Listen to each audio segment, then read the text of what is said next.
what kind of future we want to make. Because we live in a consumerist society where basically obsolescence makes profit. What kind of future we want, what kind of goals, what kind of ends we want to achieve. We are hackers, we like to put our hands into things, we like to open we the need boxes. to change, we need different industries, different ways of producing. But this energy means that there'll be losers and there'll be winners and losers. So past, future, present sort of merges in this concept.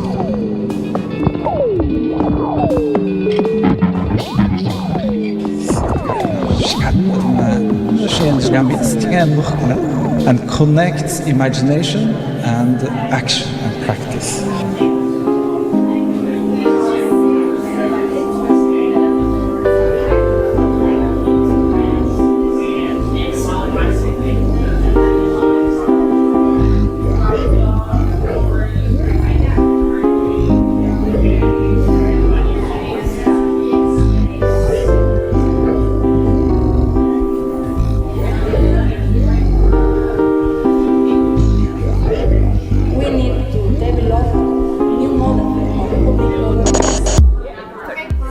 Hi, I'm Florian Schneider and I'm the main coordinator of Pacesetters. I'm also involved in another EU project which is Cyanotypes, the Blueprint Skills Alliance for the cultural and creative sectors and industries, and we are right now organizing a workshop session where we discuss what skills are needed in order to enable, empower and encourage artists and creatives to drive the climate transition. So not only to adapt to the transition, contribute to the transition, but really drive the transition. So this apparently requires a whole new set of skills and competences. And here we split up in 5 groups that are discussing a cluster that we called collective agency. So it's really about learning and relearning, or maybe even unlearning our abilities to act and work together.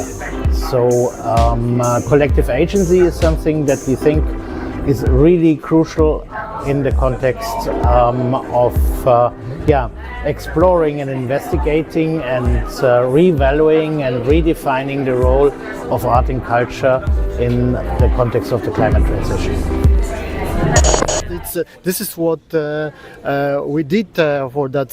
We had to do for that long period. Doesn't work anymore, and now it's extremely different skills now are it's a big needed. Question. What do we do? What do we do? How do we do it? I think we understand why, but how do we get there? With who? How? How do we relate to each other? How do we relate to our context?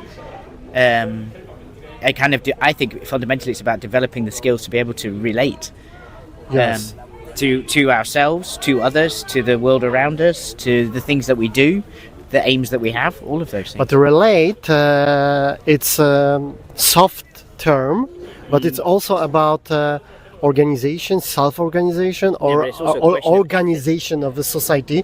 And sometimes when we are talking here about green transitions, and that's all very important and responsible things, from European perspectives, they are taken as a kind of a human responsibility, like in the humanistic tradition. But for example, in China is a very big different. revolution, and it's big green revolution organized from top up, down. top to down. What do you think about this kind of competition and challenge? How to be still? I mean, I don't know, in the game. Well, there is top-down things that happen here, whether it's from corporate structures or government structures. But I think, China's a very different thing. It's a command economy. But Europe, I think, through its kind of eclectic diversity, and because of its history as well, I don't think we can forget the kind of the trajectories of colonialism and capitalism that originate in the continent of Europe. But I think it's about being able to understand. I personally think, but this is my totally personal opinion, that it's really about bottom-up approaches now, because people have to want to take ownership of being part of a process of not only transforming themselves but transforming things with others. And I don't think personally that people respond well if that comes as an order. Yeah. Thank you. Anybody want to say something more?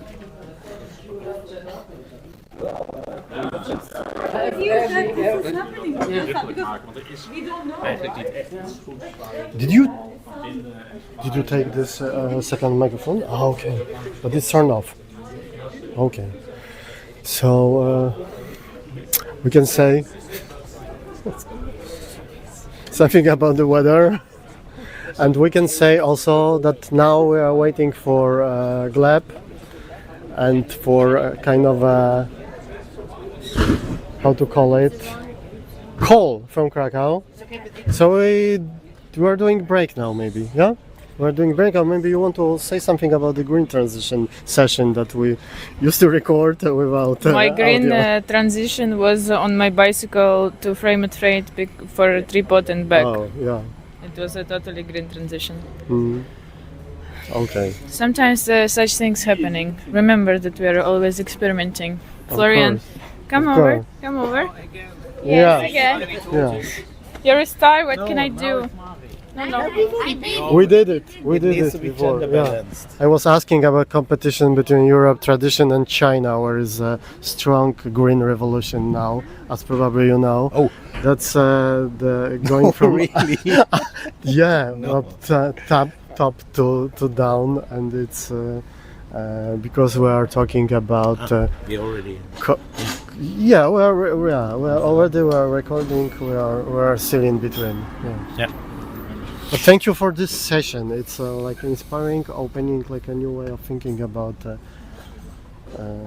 coordination, management, and It's getting really cruel now. Yeah. No, I mean, I don't know. I'm a little bit exhausted, to be honest. Yeah. Yep. But yeah, sure. I mean, what is at stake is will this be a top-down process? Yeah. Yep. I mean, of a more or less despotic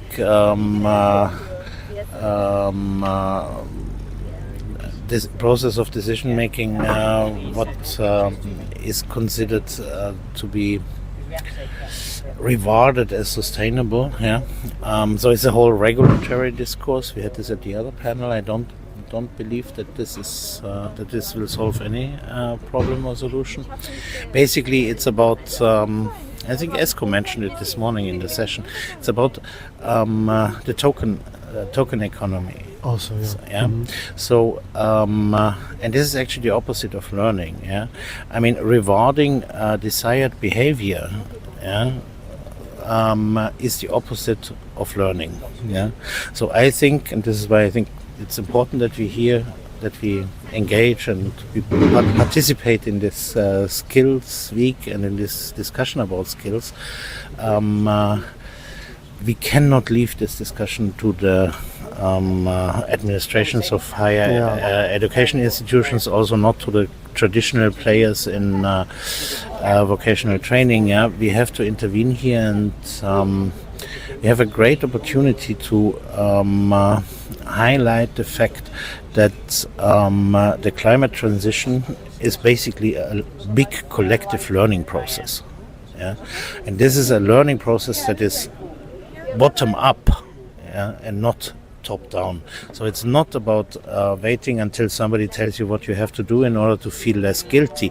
It is about mobilizing our creative capacities, our shared creativity, in order to learn from failures, from mistakes, how change on systems level is possible. Yep. Sounds so European. Thank you. Thank you. Club night.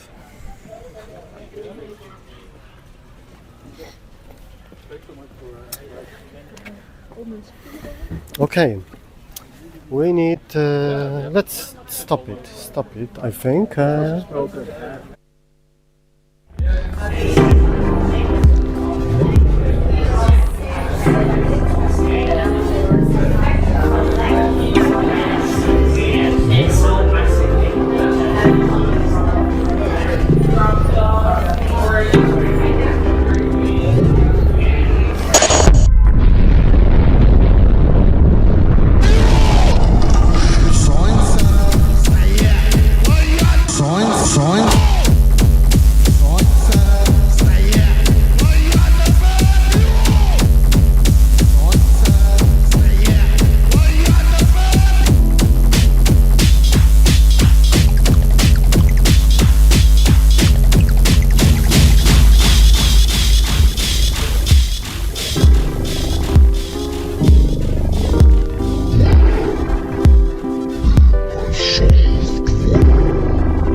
My name is I'm leading the Institute of Agriculture, which is based here in Amsterdam, the Hogeschool Amsterdam, which is the University of Applied Science, Politics. We've been doing a lot of kind of critique of the creative industries and precarity in the arts research, and we're still doing that. So this has been a long trajectory that we've been doing alongside of internet research into search engine, Wikipedia, and so on. Right? There have always been many artists involved, and lately we are, maybe the last 10 years, we are more and more kind of in between institution. In between, so artists come to us after they finish a BA, an MA, or even some during a research degree, but most of them are just leaving somewhere and will go somewhere else. What we do with them is that we are looking at the development of new maybe thinking skills or reflective skills, which is very important in our understanding, a new form, or to create a new form of critique or thinking, or maybe even theory, if you like.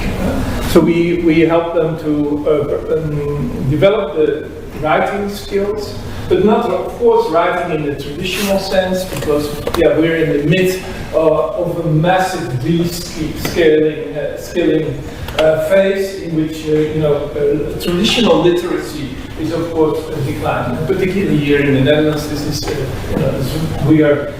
So the idea that the traditional reading of thick books and so on, well, forget about it, right? So artistic research kind of already built, on that crisis. At least for us, this is very obvious, because it's kind of a post-literary in the traditional sense, and we're moving to new skills in visual domains. This is also why the last couple of times over the years we've done a lot of kind of critical meme research, which is kind of the language of young people at our time. And we need to just confront with that, and also understand how that operates in an internet environment that is increasingly conservative, reactionary, rather than populist. So this is kind of the environment in which so many young people these days grow up.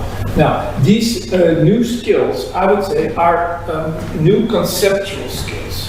And I want to emphasize that we are really working in the tradition of conceptual art, if you like. But for me, that's a long tradition, right? And we have seen how conceptual art skills have moved into the field where we were previously in. Maybe you remember new media arts, right?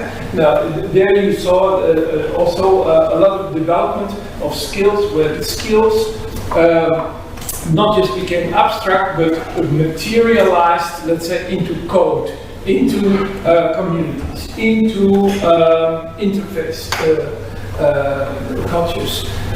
So this is kind of where I come from, and the young people from a lot of different art disciplines that come to us, we try to teach them to think and write in new ways. Now, for those new ways to do that, we also need new publishing methods, because the traditional methods are just, of the academic peer-reviewed journal article and so on. We all know that, right?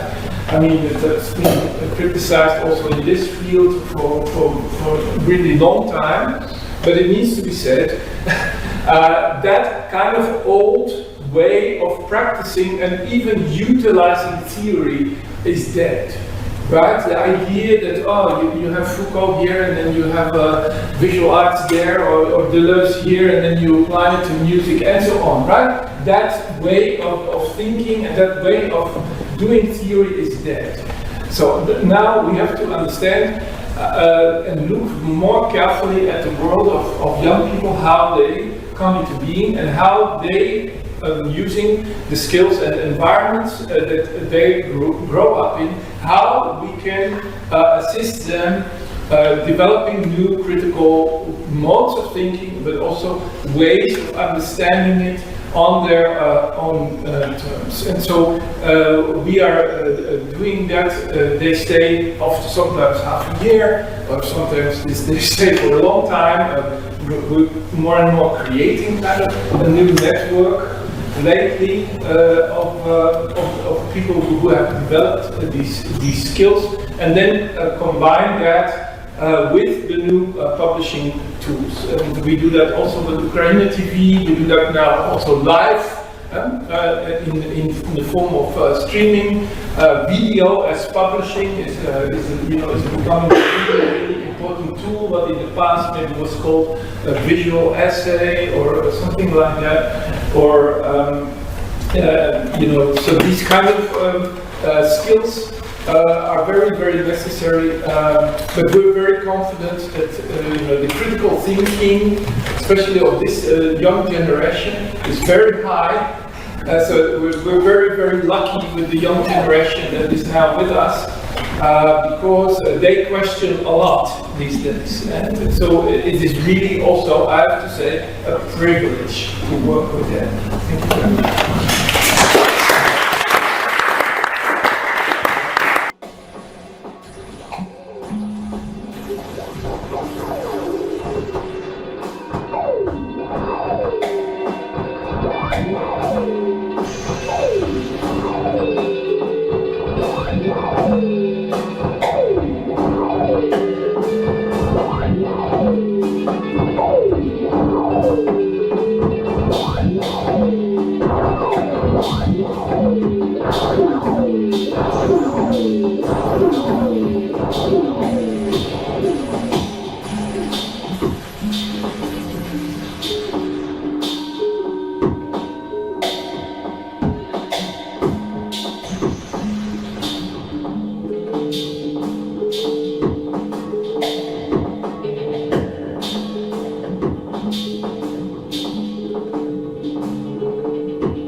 is a ship behind us that is invisible now. Okay, Koszyce Music Festival in Norway, który ograniczył spożycie produkcję śmieci przez uczestników od ponad 90%. I takie wszystkie właśnie wątki, którymi my się na co dzień nie zajmujemy, nie rozmawiamy o nich i nie myślimy, a właściwie to one stymulują i powodują po takie podstawowe pytania o sens robienia konkretnych rzeczy w obszarze kultury. Nie te wszystkie takie XIX-XX wieczne tradycje bycia artystą, który robi karierę i właściwie nie zwraca uwagi na środowisko, w którym funkcjonuje, w takie szeroko rozumiane środowisko, ekosystem, którym jest ten cały zbiór relacji, w których funkcjonujemy i nadawanie sensów w ramach tego, co robimy. No tutaj jest poddane takiej intensywnej refleksji i my się inspirujemy i my zbieramy wątki, bo za rok w Pradze na Creative Skill Week in Prague we will take part much more actively as a part of Paysetters. I hope so. With green energy in our green studio, with some more developed activities around also Stream Art Network. Okay, I know now we are live, so hello again everyone. We are in Amsterdam, as you probably have known from our social media or from this thing I'm showing you right now. We are a part of Creative Skills Week 2024. Today started the main program of the event, satellite and offline, online panels and talks and very interesting things. So we just finished the last one for today. It was very nice. We unfortunately couldn't record all of it because sometimes of regulation, copyrights. No, it's not true because of our sound got fucked up. But yep. We recorded some stuff, so you will not Backups. stay without content because UKRAiNATV never stays without content. We are content in itself. Content officers. We are content. Content security. Okay. Thank you for this beautiful introduction. A little bit tired. We are working since morning till the late evening here every day, but the weather is absolutely great. As you remember, last year we were here. We were not filming from outside because the weather was absolute disaster. I mean, it was classical Amsterdam weather, but this is absolutely amazing. You see this small little very nice car. I could ride it. I'm riding a bicycle here. It's still people. Let's stay also with people from our last session. Everyone's really talkative on this conference. I'm not. And I start to talk about this a little bit before. I don't know when and where, in which moment we lost connection because we take a few steps outside into the water direction, but finally we are back. And the session was about impact economy and searching for tools, methods in fundraising, which are not only about grabbing money to do something, but to combine that social, environmental responsibility and methods of production and financing of production. So this kind of the orchestration of responsibility and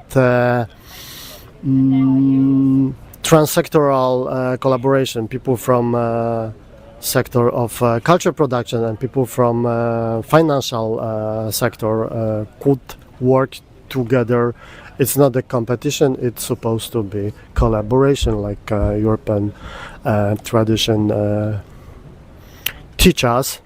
And this is the question. I asked the question to a few people around, to Florian before, about the still competition between European tradition and rest of world.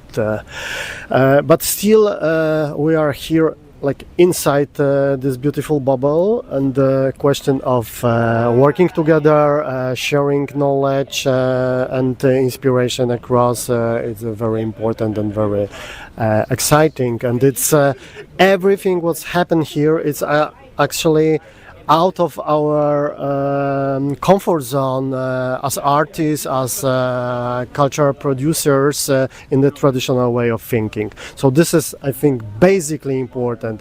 If you guys have a moment, take a look to the website of Creative Skills Week, because just look into titles of particular panels, discussions, and events, workshops, and also the methods of work of collaborative knowledge production is something refreshing, inspiring, but also something what, for example, for me gives some like a moment of reflection about simplification, about designing of thinking, about methods that are based on diagrams, based on like a simple drawings and communication with memes in a way. And maybe it works, maybe it produces knowledge, maybe it's produce or communicate needs that we are in this urgent moment, but also there is a question how to deal with this set of new tools, also in critical way. I propose I collect that diagrams, I will bring to our studio. We will have some I hope also session or maybe some play with this, because it's like many years ago when the PowerPoint presentation starts, it was the moment also for some creative people that fuck, what's happened, what is it? It's like a simplification of information, knowledge production and distribution, but in the same time it's kind of a instrument that we can play on. Yeah, I was talking also about particular inspirations, Košice, and there was a big panel about green transition, and I think there is a direction that we need to check absolutely and collaborate with people in Košice soon. I hope here we are in Pacesetters and people around that we are still refreshing and asking ourselves on the next steps. And what next? Tomorrow there is from morning there is the session for cultural producers, artists about this new skills that are completely out of our comfort zone. And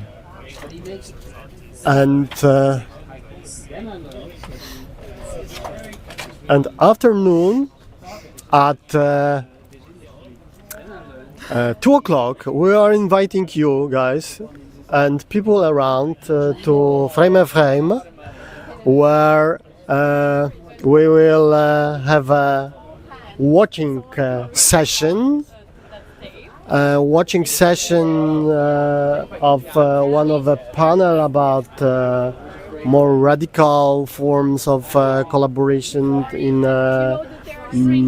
this new skill production field. And after that there is also possible walk across the exhibition, really art and knowledge in times of crisis. That is another goal for our visit here in Amsterdam. Did you see the exhibition today? How you find this? I had 1 minute, but I needed to show my ID to take the tripod and to talk to the manager. So okay. no, I didn't. I just took the tripod and went. Yeah, so it's but I saw exhibition brave, before. It's yeah. nice. Did you see the exhibition? Yes, the first time we arrived. You were in toilet like very for- long. Yeah. Okay. So It's a joke. You went to show to see the Yeah, I mean, Yeah. I saw, and I will see it tomorrow as well at 2:00. Conference is not over. It's all week. It was a lot of very interesting stuff. 3 keywords for the whole week: skills, artistic research. artistic research is the best form of the research.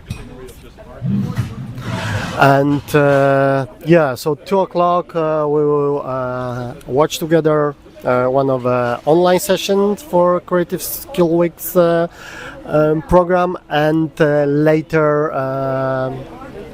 we will test also our infrastructure small studio and show it to people, because the next chapter will be 26th of September.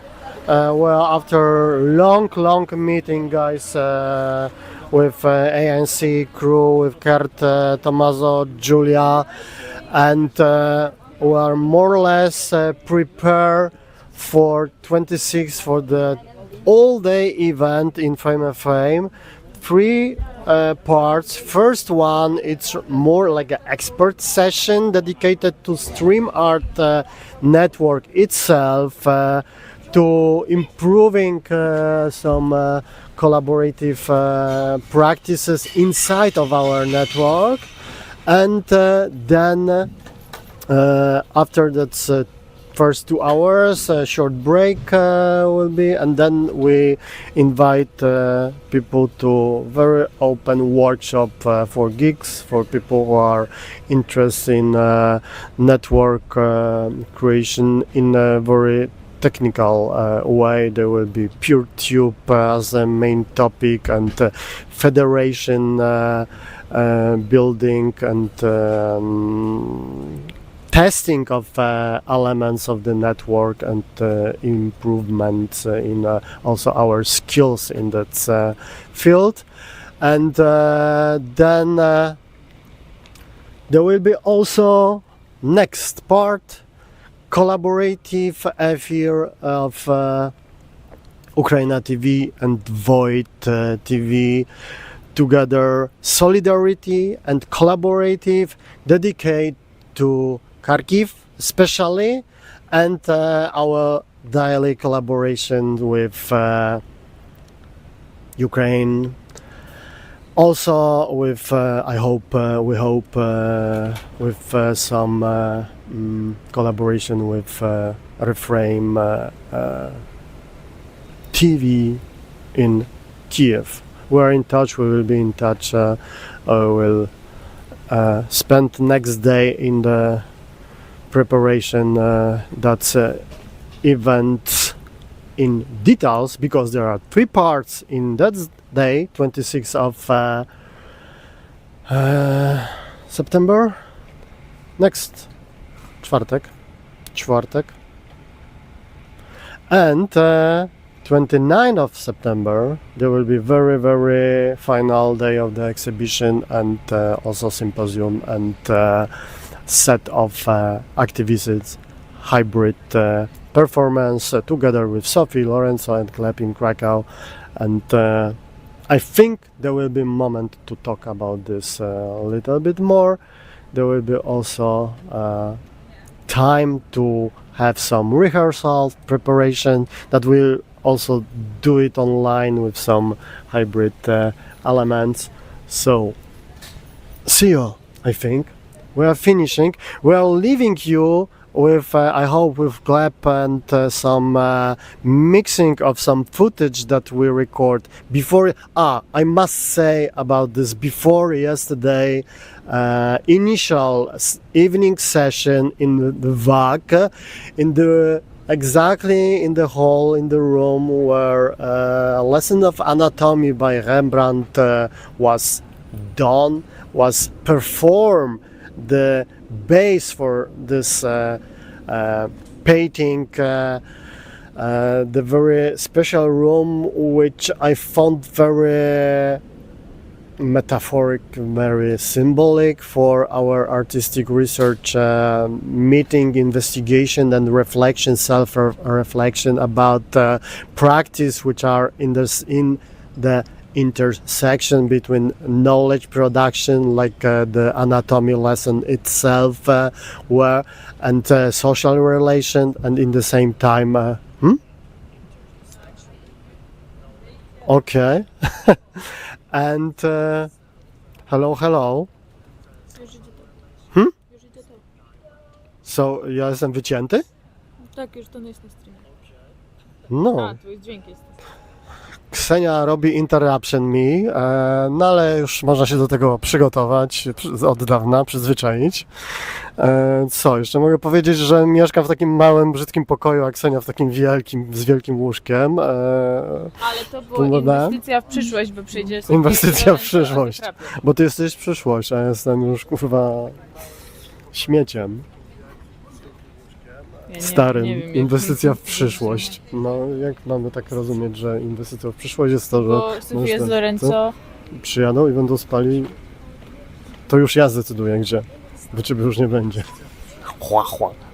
Ale, what I want to say, this Rembrandt stage, it was the stage for our over 1 hour set of presentation or monologues, amazing people talking about artistic research and their own practices relate to searching for methods which are open, which are creative, which are transversal, which are experimental, which are non-routine, based on non-routinal activities, and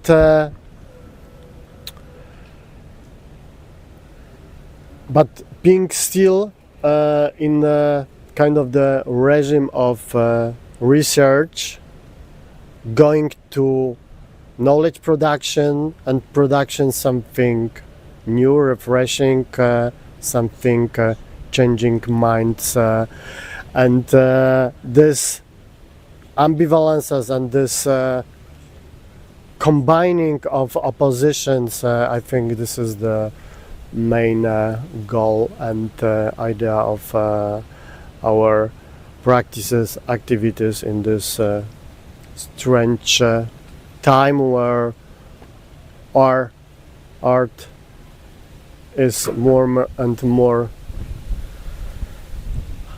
habit for conservative way of thinking about artist, him and herself, and creativity is everywhere around, and we need to learn one more time what that means and grab it back into the most creative field of experimental way of life that UKRAiNATV represents itself. So I think it's good to finish with this statement. See ya. Stay with Gleb, stay with Amsterdam footage, and have a nice evening, rest of the evening. Bye bye bye.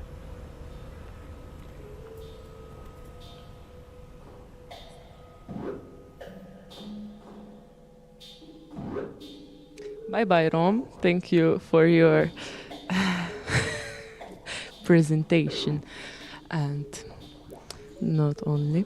Hello. I'm here to tell a bit about performance which one we prepare for the frame, really exhibition.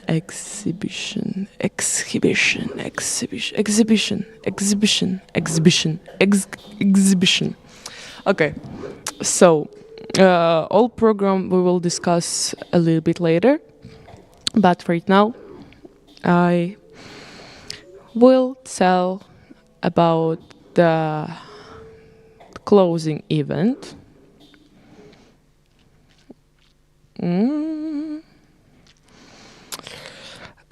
This performance will be a final part of closing event relay exhibition, carrying a powerful and important message. As a ritual, we will work throughout the performance on reflection on human lives, using landscape sounds from present-day Ukraine that take the audience on a journey. I will be using vocals and airs. You might wonder why the airs. It symbolizes grounding. This will be a ritual dedicated to the current view and perception of the world, which we often see as so certain and stable, technological and artistic. In our search for new ways of perceiving, we invite you to ground yourself with us and feel the energy we sometimes forget. We're also discovering hybridity and telematic co-presence in new ways.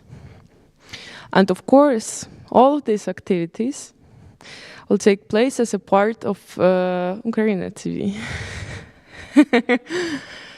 Okay. Thank you very much for listening to me. Goodbye.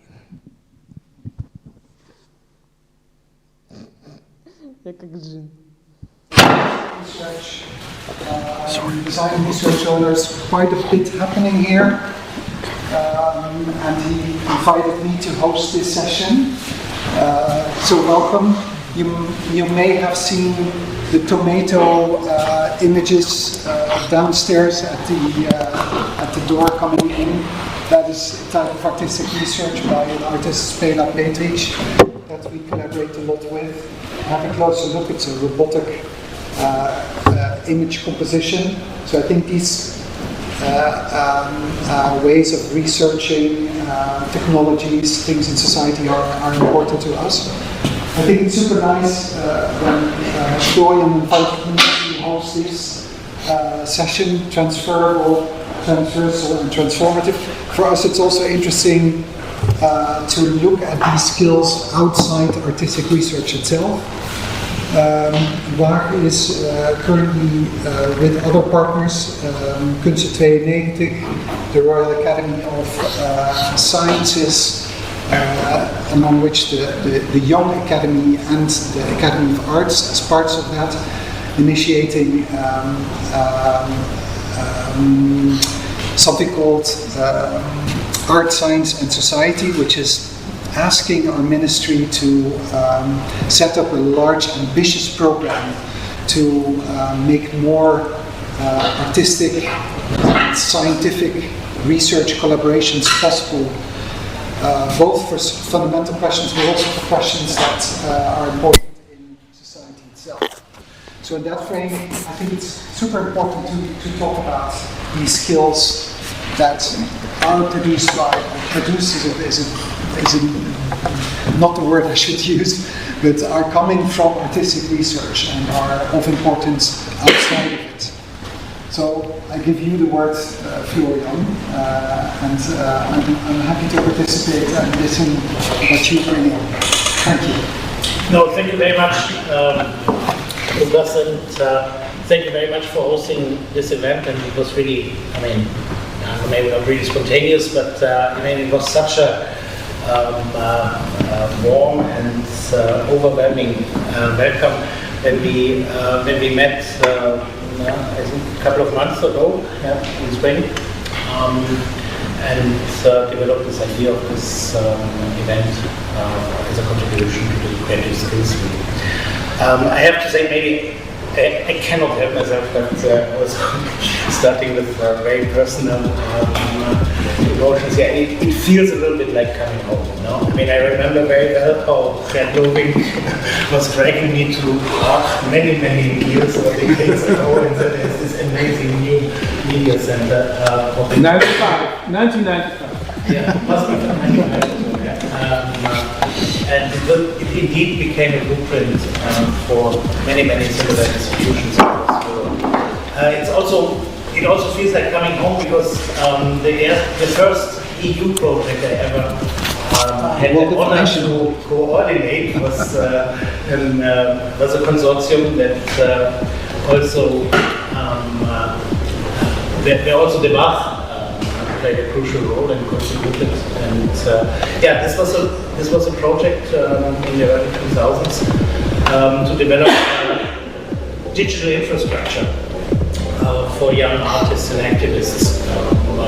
And we experimented with live streaming and all sorts of back then still new technologies. So I'm a little bit overwhelmed to be here exactly the same spaces, and it feels like very, very familiar, but also a lot has happened in between, and I think it's a good moment, not to look back, but to look into the future and the kind of skills, knowledges and competences we need in order to face the challenges that are expecting us. So thank you very much for this workshop, for this opportunity to organize this workshop, and it's a truly collaborative effort between on one hand the work Future Lab, but also EMEA and and also lots of colleagues from India who helped organizing this and also as such. It's really great that you busy with the entire creative skills team for the time and joined us for this workshop. And last but not least, my dear colleagues from the Society for Artistic Research, almost the entire board. It's here because it's changed. We had our first in-person meeting of the new board over the last 2 days. So I think it's a very interesting alliance between EMEA as the European League of the Institutes of the Arts, the Society for Artistic Research, and the WACH as a non-academic,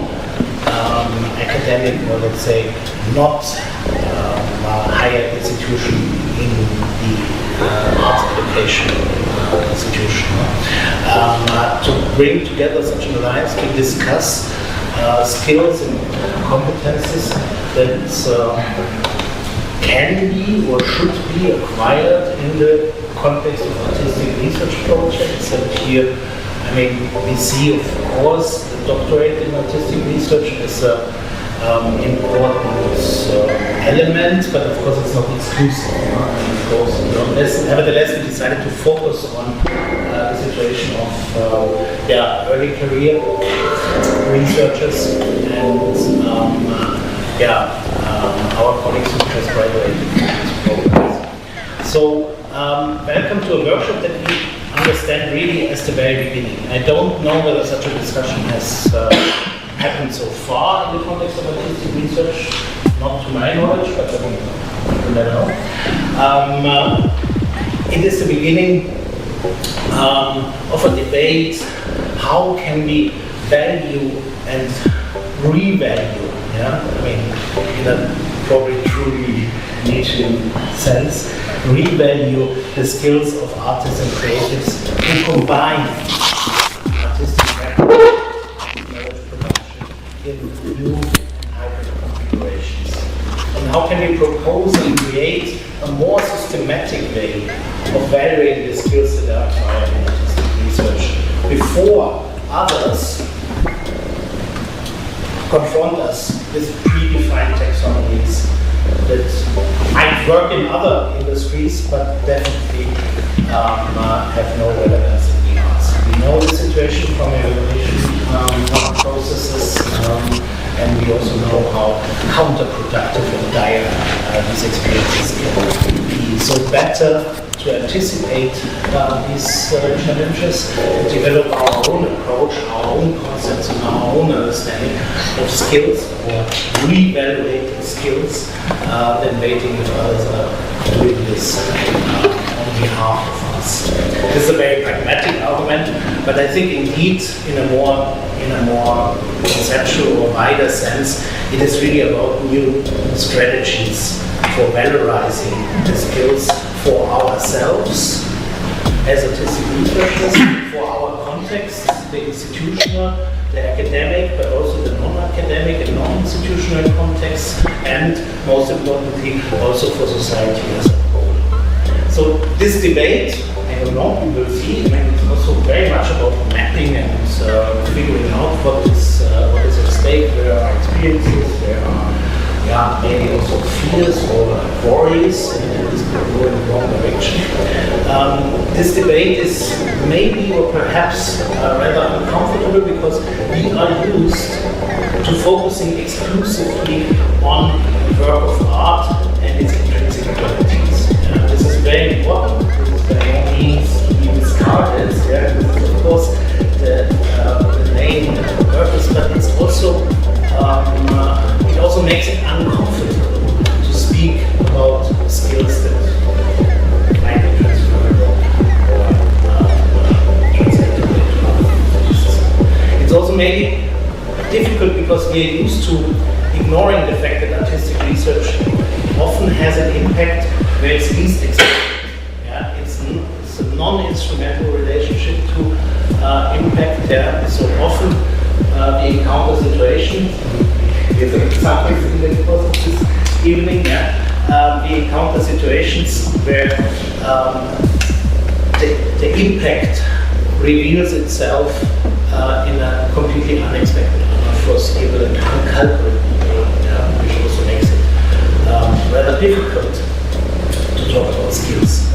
And it's perhaps also a little bit uneasy because we are not used to talk about the value of an artistic practice in other fields or for others who are not part of these processes. This is, I think, some of the cornerstones that make it a little bit difficult, uncomfortable, maybe even uneasy to raise this issue of skills. But this debate is necessary because transferable, transversal, and transformative skills, the three T's, they are essential in the current transition.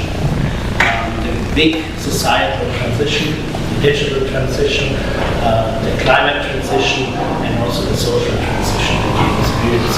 It's not only to adapt to these transitions or the challenges that these transitions pose on us, it's not only to contribute with a nice project in order to make these transitions go a little bit smoother or a little bit more just or a little bit more beautiful.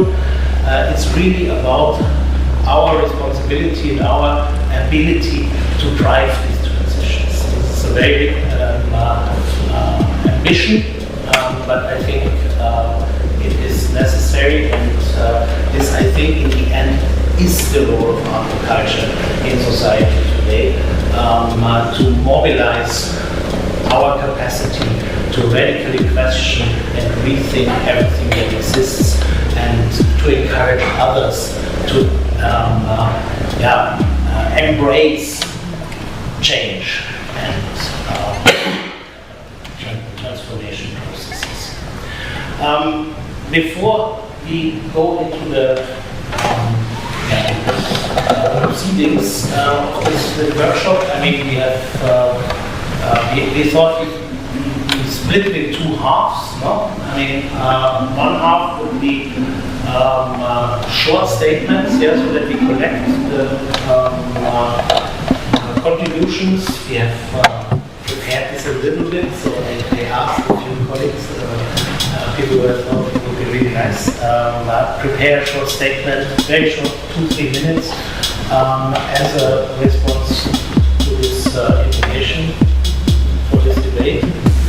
And then we will have the possibility, to see how we do this, handle this, to split up in 3 breakout sessions that will discuss the 3 questions that we outlined in the invitation.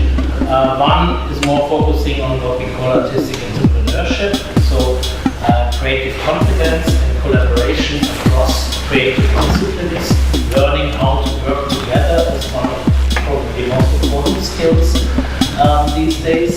The second would focus more on questions of transition management, so conceptual, critical, and non-diversity, to support interactions within what is today called creative ecosystems.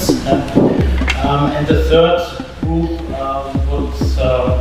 could discuss this step from urgency, from sensing urgency to action. So how can we develop narrative strategies and decision making in the age of multiple crisis and complexity? I don't know whether it's necessary to clarify a few key concepts or terminology that we are using in this context. When we say artistic research, we mean research through the arts rather than about the arts. It's about practice-based or practice-led research that produces, shapes, and shares knowledge that would be difficult or impossible to achieve by conventional means. When we talk about skills, we refer, I maybe can be a little bit more modest here. I am not speaking to collective we, no. Me personally, and together with Mari, we did a lot of work on divisions of creative labor.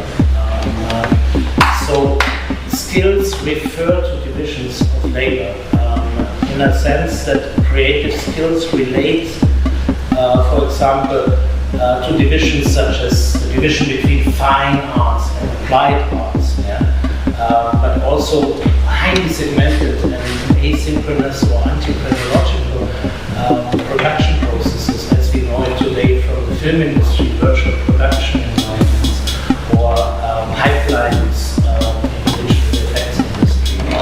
So these are completely new forms of working together that have emerged in the creative sectors and that require clearly new and different skills.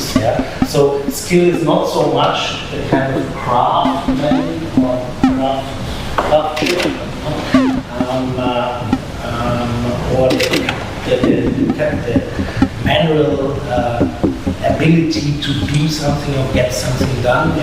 I understand it more in relationship to divisions of labor that divide a production process of artwork or a creative product into distinct steps, and each step requires a specific set of skills. No matter how we find this, there are sectors in which this is highly appreciated, like in the film industry or games development and so on, characterized by very highly segmented divisions of labor. There are other fields, for example, in the field of visual art, cinema researcher, or the fine arts field, where it's important to make everything yourself and entirely reject competition. In music, we have again more fluid, more dynamic divisions of labor, but I think we should relate the concept of skills to the concept of division of labor that is necessary to achieve something. Transferable. I see this as the word says, skills that can be transferred across industries, for example. There is my favorite example, the really the discipline of a musician and the deep understanding of performance creativity that you learn throughout the career, for example in classical music. It is not by coincidence, many musicians at a certain point in their career switch over to the finance industry and become very successful hedge fund managers or investors. So there is something that you have learned in your artistic practice, in your artistic career, that is highly precious in another sector. Again, we don't want to encourage musicians not to shift to finance. This is not the goal of this discussion, but we need to become aware that these are not just soft skills, as they are often called, critical thinking, conceptual understanding, attention to detail, etc. These are not just soft skills anymore. This transversality, I think we should talk about those skills that cut across and transcend creative sectors. They connect creative practices that would otherwise not meet. And these transversal skills seem to be essential for a concept or an adequate understanding of innovation in the cultural and creative sectors. Because I think innovation happens when you translate skills or successful practices from one sector to the other. Fermentation is a wonderful example in this context. We are doing our research now on digital knitting technologies that is not only relevant in fashion but also increasingly relevant in architecture, for example. So these are transversal skills that can be translated transversally and then ultimately transformative skills that have the potential to transform not only ourselves but also the context in which we operate and in which we perform. And this is the passage from one state to another. And this is made possible through artistic and creative practice. And this is probably, as you all know, or probably agree, the most wonderful experience that I make when you create something.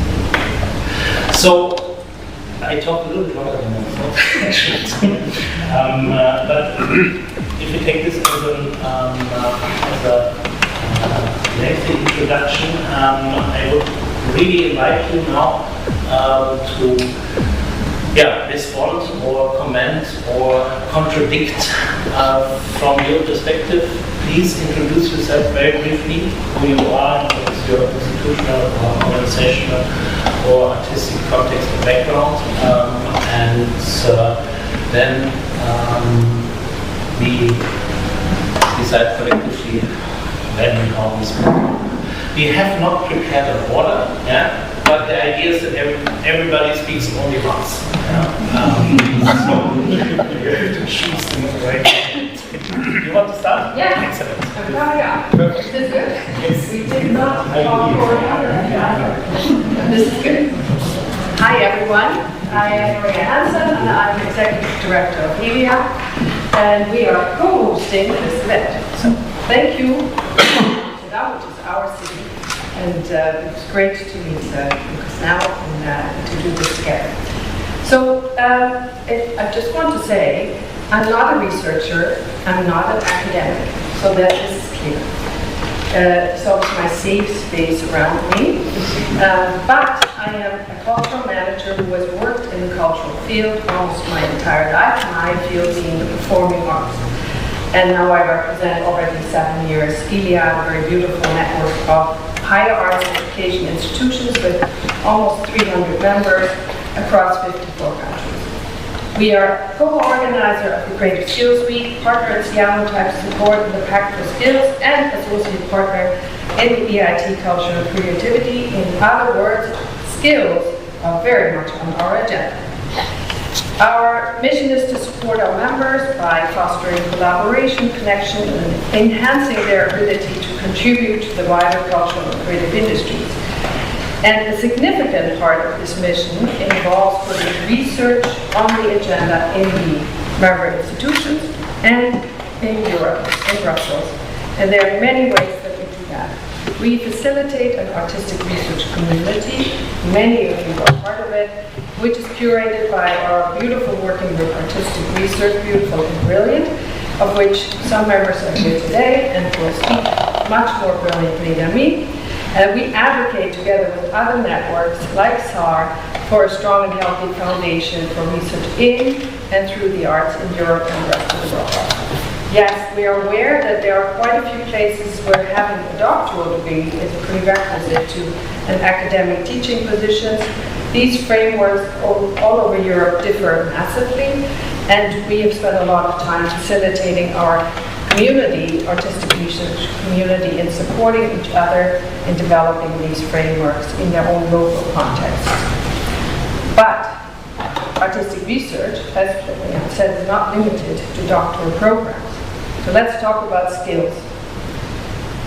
As a non-expert who has been following this conversation for a few years, I would say that all of the skills mentioned already are being obtained through artistic research. I believe, however, that this is undervalued completely in society, and I'm wondering why. When I was working in my previous life as a manager of a large concert hall and theater here in the Netherlands, I wish I had had one or more artistic research in my team as we were trying to redefine our place in the city. People that are confident to collaborate across the creative disciplines and who are non-linear thinkers indeed and can create narratives that make sense and dig deep. And another analogy for me that is really interesting, because we didn't really call it research. I worked in the urban music sector for many, many years, also in the Netherlands, and I saw a sector that had been completely transformed through research and practice-based inquiry. Artists such as Gustav Leonhard or Franz Brüning were, of course, researchers, and all the while kicking down the established way of how Baroque music should be played, trying out a different way, and being hugely successful. So add to that departure point other fields of study and the current societal context, and you can draw a direct line to all the skills mentioned by Florian in the earlier statement.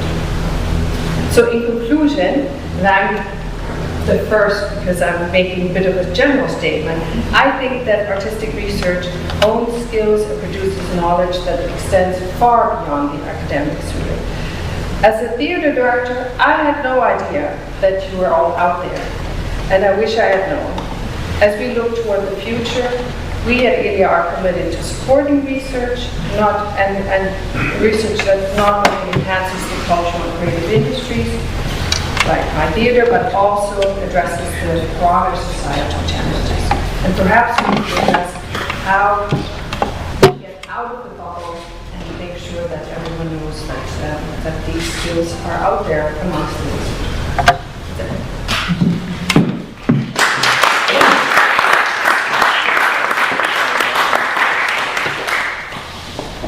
I will jump in very briefly. My name is David Crowley. I'm based in HKU, University of Utrecht. I'm coordinating the Sanitite project. Sanitite is an attempt funded by the Commission to investigate what are the urgent and future skills, needs, and competencies of the cultural and creative industry. These are words you've heard, you hear them all the time. It's sort of policy speak. Other sectors, car industry, whatever, have done this process before. And for the first time 3 years ago, our sector was invited to participate. This is a big deal in the policy world, and very challenging. It's called a blueprint project, and I know it's correct a blueprint.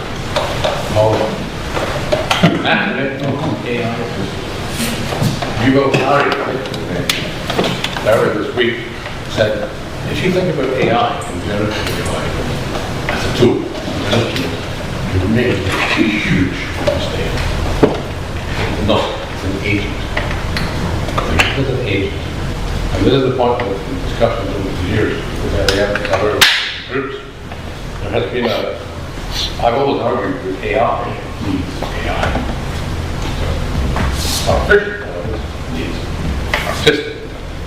Now, I know that artistic intelligence is a term that involves accepting, just artistic research is rare in the wider world.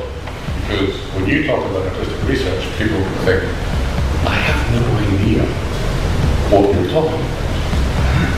So where are these now decisions to be transformative or just transferable We need narratives that people, especially policymakers, at local level, regional level, at organizational level, and at the European level, they need to understand what it is that you think you can offer. I find a lot of them just being provocative. I have a book plate I used to adore, and I have a little picture of the devil. And it says, the devil whispered, but is it hard? Question mark. And I sometimes think that really, it's a similar question. It's like, the devil whispered, but is it easy? Question mark. So I think there are conversations which are very important if they lead to something which is more action. In other words, if you move from the list of competencies, for example, that Florian has been developing, are terribly important. Yes, of course they are applicable elsewhere. Other industrial sectors did completely different projects in completely different ways. They've more or less produced lots of reports that nobody read. That was it. But the one thing they all had in common, they all said, we need transversal skills. And we can't find them. Where are they? They're not in the curriculum. As Maria said, these are not soft skills. You can call them whatever you want. They're not soft in any sense. They're soft because they're not, or because they were a byproduct of educational process, particularly tertiary education. And perhaps they're no longer. There used to be sort of, you could call them generative competencies, you could call them metacognitive skills, you can call them whatever you want, it doesn't really matter. The point is that they're kind of missing. And it's my absolute belief that we have these skills, this artistic intelligence, or whatever, however you want to frame it, needs to be in the world, and it urgently needs to be in the world, because these are competencies that we all need. We need to make these visible, transparent, and understandable. And one of the problems I find is that Maria asked the question, why is this undervalued? It's undervalued because funders will pay for your application if they see standard positivist, deductive reasoning, inductive reasoning, very likely abductive reasoning. What about the rest of the way of reasoning that we deploy in a split second? What about counterfactual reasoning? What about reverse engineering? What about intuition? These ways of reasoning we all deploy, they're not funded because we're not putting them forward. We're not explaining how important, especially now, these skills are. And that can really come to what I said, we use the word pragmatic. We have a positivist research paradigm, you have a constructivist research paradigm, and you have a pragmatic research paradigm. And that's the paradigm I would put artistic research into. Because that's the one that's coming, that's the one that's needed, and that's where the opportunities lie. One last thing, when people talk about skills, and I go to lots of events with skills, there are very few universities at these events. Because most universities hear the word skill and go, ugh, ugh. Yes, of course, that's what you go. We are talking about something much, much deeper than that. We're talking about the competencies that are all these three things that are inside. And we need to put it on the agenda and become intermediary there to the other sectors. They all want it. Last thing, there's loads of money coming on the scale agenda from the Commission, and there's no supply of the competencies that we're talking about. If you get into that zone, it will be successful. And it's not about exactly what we call this, but it is ensuring it doesn't. Thank you.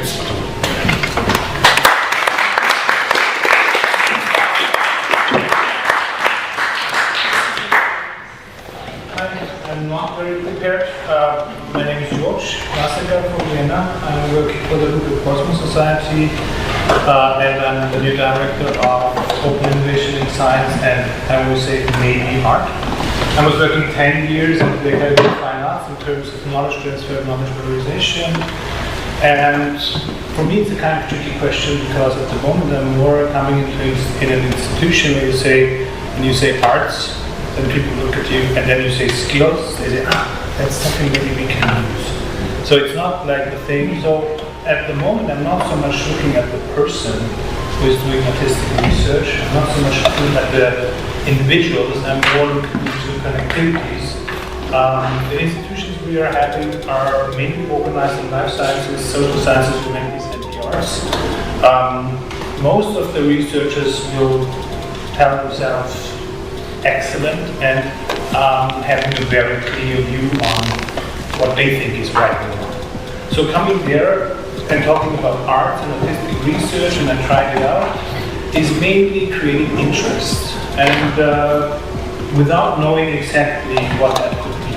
So when we talk about transferability and language, what we heard, I think we are far away at the moment to really have the discussion ongoing how this can be impacted in a greater societal sense. I think that artistic research is also not really at the point to bring us to in a common understanding why it has not to be called only research. I mean, it's research, it's artistic research, it's biological research, it's mathematical research. Why does it have so explicitly detached from the general field of research? From my personal understanding, I would say it should come closer together. I know that there are different forces which are saying, yeah, that is great, intertrans, cross-disciplinarity, everybody uses these words heavily, but how to apply it and how to really work together and make the artistic researcher not the one who is just bringing something into the project. So really working together on challenges. And I'm taking that really serious, but I have seen today at the Sakort and at the Simon Court, both of these projects are really heavily trying to bring on new models, to bring on even new ideas of thinking about artistic research, artists, creativity and skills. I definitely wish that this will work out, but at the moment I see a lot of work to do across the board, really to work together and to make it by heart and not just by because there is a funding scheme, because it is trendy, because it will actually lead to a great future. I mean, I hope that, but at least from a common perspective, I see still a lot of things to discuss and also quite a value in critical understanding. We are standing here at Bach and I had a little bit the feeling of you, because when I was at Bach, this was for me the moment where there was access for all. This was free internet. This was like totally mind-blowing stuff, right? It was actually for the media scene at this time, totally going away from everything what the art school is trying to teach you. It said, you're an activist. You take the freedom of art just to be safe, because if not, you go to jail. Thank you.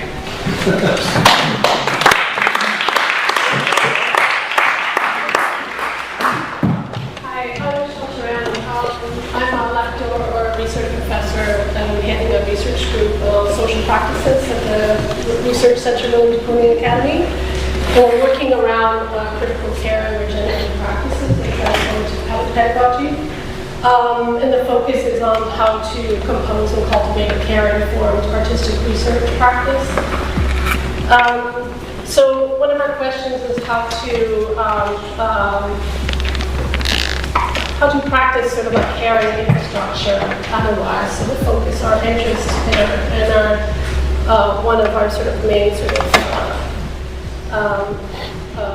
concentrated sort of like questions is around sort of notions of caring infrastructures.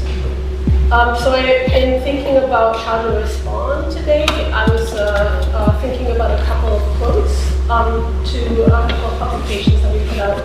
One of them is a recent publication that's in the printer right now called Worlding a Harvested Glossary for Social Justice and Arts Education and Beyond.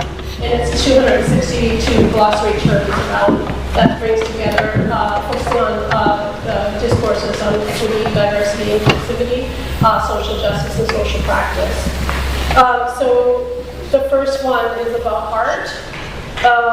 And it's by Silvia Federici, who's quoted Lola Olufemi's Feminism Interrupted, Disrupting Power, where she states, we must also broaden our conception of what it means to be creative. At best, one of the most creative activities is being involved in the struggle with other people, breaking out of our isolation, seeing our relations with others change and discovering new dimensions in our lives. And the second short excerpt is from a crowdsourced resource that was pulled together by 25 colleagues in the Międzykulturowej Academy in the first few months of the first lockdown in 2020. And this was an article that came out by Carmen Salas. And I'll just read one last sentence of the article where she asks, I wonder if we should pause that impulse of creating objects and material stuff until we have a clear idea of how we're going to continue living on this planet. Can we redirect all of that creativity towards something else, maybe towards something that is more useful in our present communities and society? So for me, I'm proposing caring infrastructures and how do we practice infrastructural care.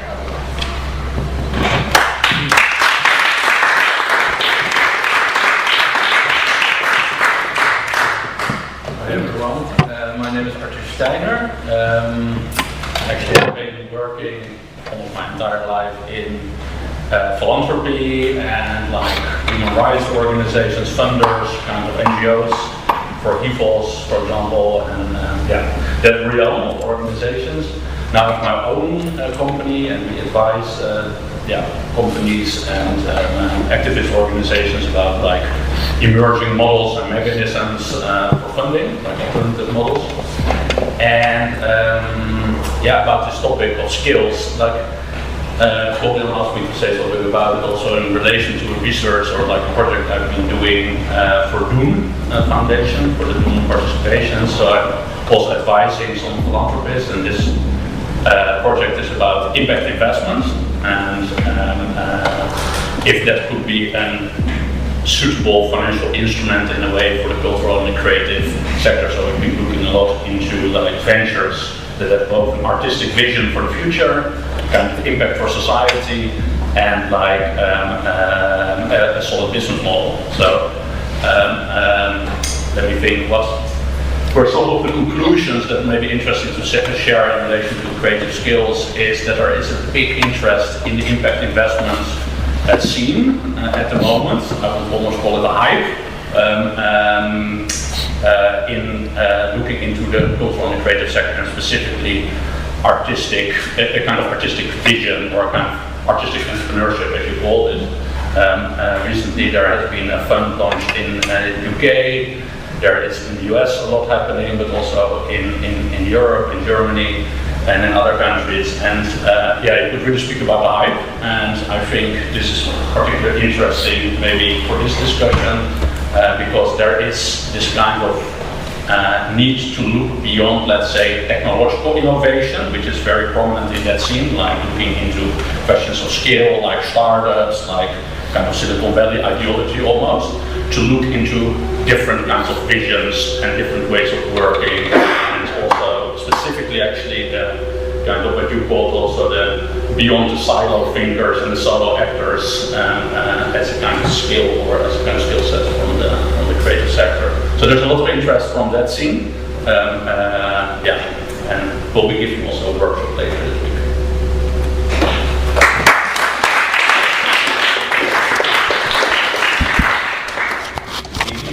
My name is Johannes Kretz. I'm a composer, electronics performer, university teacher, and artistic researcher.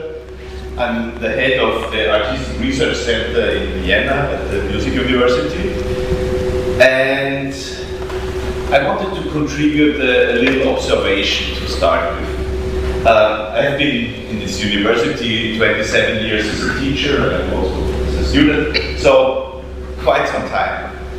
And many years ago, when I looked at, and I was together with composers, sound engineers, tonmeister as we call them, and musicians in general. And let's start with the tonmeister, because this is most drastic. Let's say 30 years ago, we educated these people, tonmeisters, and each student, almost each student of them, when they finished their studies, they got a job in the radio or in a big record company. It was almost 100% employability.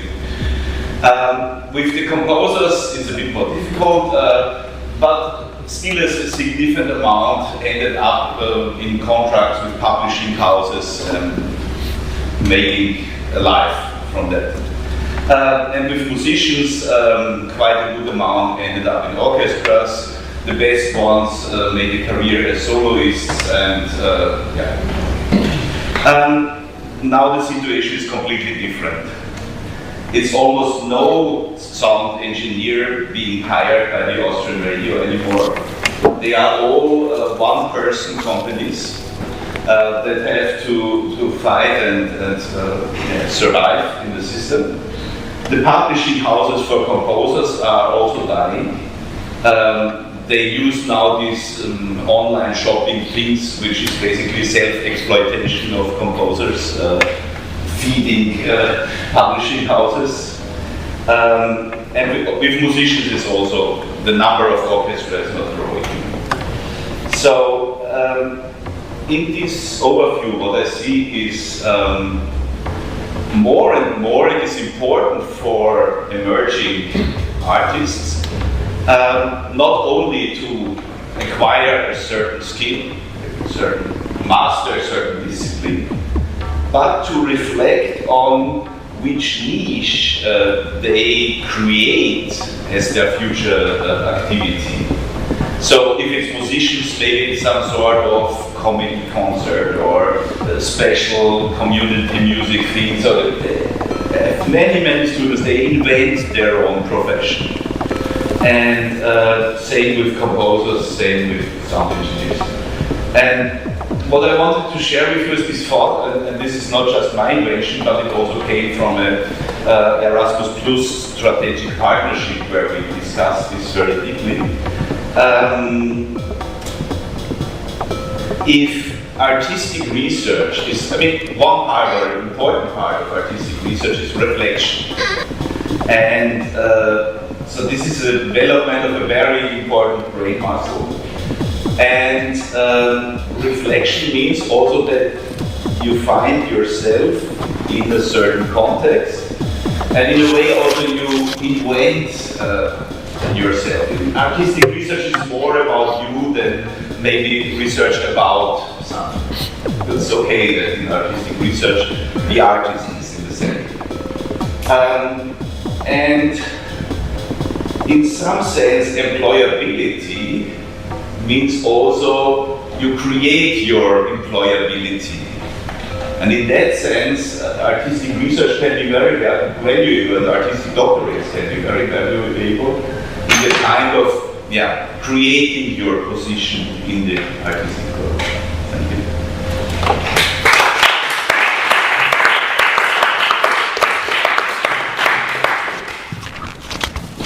Good evening. My name is polsko-ukraińskich. I am the director of the Jest, Research Institute in Art, Design and Society, University of Porto, Portugal. I moved to the program of Drawing You.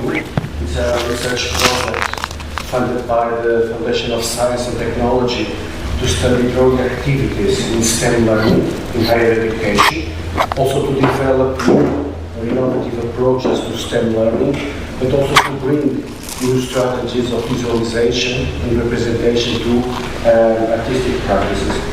I would like to share two experiences, but also two reflections on this situation. They're related with research projects that we have been developing in our research institute, mainly within science environments. One, it's about knowledge valorization. I have to admit that I'm not very comfortable with this expression, because usually look at artistic research as a way to enhance or embellish the results of scientists and removes, I believe, the real value that artists working within laboratories or science environments can bring to an actual team. We have been developing with colleagues from the engineering department new solutions for engineering and design to improve the quality of life, of the air quality. There was a very interesting experience to develop monolithic solar cells for harvesting indoor light indoor light radiation that could power the Internet of Things. We have colleagues working, artistic researchers working within this team. And also another project, the Drawing project, which we developed, we are still developing toolkits that can be toolkits of drawing activities that can be used to deal with STEAM content learning across disciplines. This has been an interesting experience because we are also bringing these transferable skills. I think it's like a bicycle chain. We are fitting ourselves with this movement or with this collaboration with our science colleagues. We have been developing workshops that can be used, for instance, to create new ways to visualize and to study metabolic pathways. There were some breakthroughs that we have realized on the way scientists are actually representing the metabolic pathway through drawing. Also strategies for spatial reasoning and engineering, and brings out workshop drawn through augmented reality models to deal with visualization of the anatomical structure of the brain. So I think there is a lot of possibilities that the transferable skills can bring, but I like to look at them as a bicycle chain. So the movement in one side will have effect on the other side. Thank you.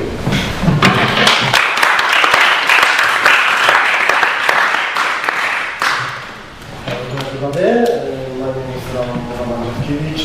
I came from Krakow and I represent artistic research itself, I could say, because I think we are here because of Pacesetters, artistic research project that we acquired. We run in Krakow stream art studio and UKRAiNATV, which is a small lab working with streaming, hybrid togetherness, practice with hybrid streaming and mixology in a way. And yeah, I collect some of these prefix trans terms that were transgender, transnational. Our collective called UKRAiNATV, which is like a heart and the soul of this studio is a team of people from Ukraine, Belarus, Moldova, Poland, Italy, and so on. And this trans-regional aspect is very important, also in terms of war, in terms of geopolitical tensions. So we are translocal because the locality is an open stage that we deal with and context and eastern part of Europe and the border between European Union and what is outside of its issues, tensions, and also possibilities to recognize our limits. We are transdisciplinary, we are transhuman because very important is the interaction between people, machines, data, signals, archives, kind of the activation of in real time, multi-dimensional circulation of data, of acting. We're transpersonal. I think this is finally what we recognize is the experience of being together and working together, and kind of the very sensitive experience of orchestration of our senses, of our intuition, our feelings, our completely different skills from different fields. And this is also very important, that we're transversal, transsectoral, because this is what is important in our activity, which is based in art, is that probably the most creative skills comes from outside. And this is what is kind of a statement of kind of our manifesto that we are very trans and very inter. It's also based on kind of emptiness and gap. I could say also in this particular place that there is a kind of the death court of art in the middle that we still celebrate, that we still save, or we still believe, or it's kind of the habits we came from, but it's there. That's creative skills, that's creative impact, energies are going from outside. That's from creative IT, that's from media, critical media studies, that's from, I don't know, self-organization, activism, that's all around, that's all this transfer stuff. This is not from inside of this art tradition that we, sometimes I have a feeling that I spent over 20 years as artist and I lost my time and I could do something different because there are many things around to do to change the world, and being artist and doing art, it was like a celebration of these habits and kind of a safe space, and also reproduction of this for a younger generation if you are a teacher. So this gap, this also I think dream period the last 20 years. This is what you guys, when Florence started this talk about 1995, I really, I could say that I feel like a chills to your emotions and drive from the past. That you are probably the one generation of artists who could say that you could change the world because it was possible to change the world from the art perspective in that period. Now I think it's absolutely impossible. We have very conservative art institution, we have conservative art education, which is going mostly to the reproduction of the superstars or romantic losers on the other hand, yeah, but it's the same. And we have, on the other hand, we have a big internet infrastructure that we are also hopeless, yeah, as critical, creative thinking people, collective and so on. Yeah? So we need to reinvent institutions. Probably we need like a kind of a new like 100 years ago, artists invent a museum of contemporary of modern art, like huge space, which is a sublimation of the factory. Now probably we need to invent something which is a sublimation of this mess and this trans structure that we are lost in. And finally, probably the artistic research is a moment that we can step out a little bit from the organization of this form and work with more process way with production, distribution of content, and also redistribution of possibilities. I think this is very important. Let's talk about taxes, for example, from this high big internet companies that are supposed to support this kind of events. Thank you.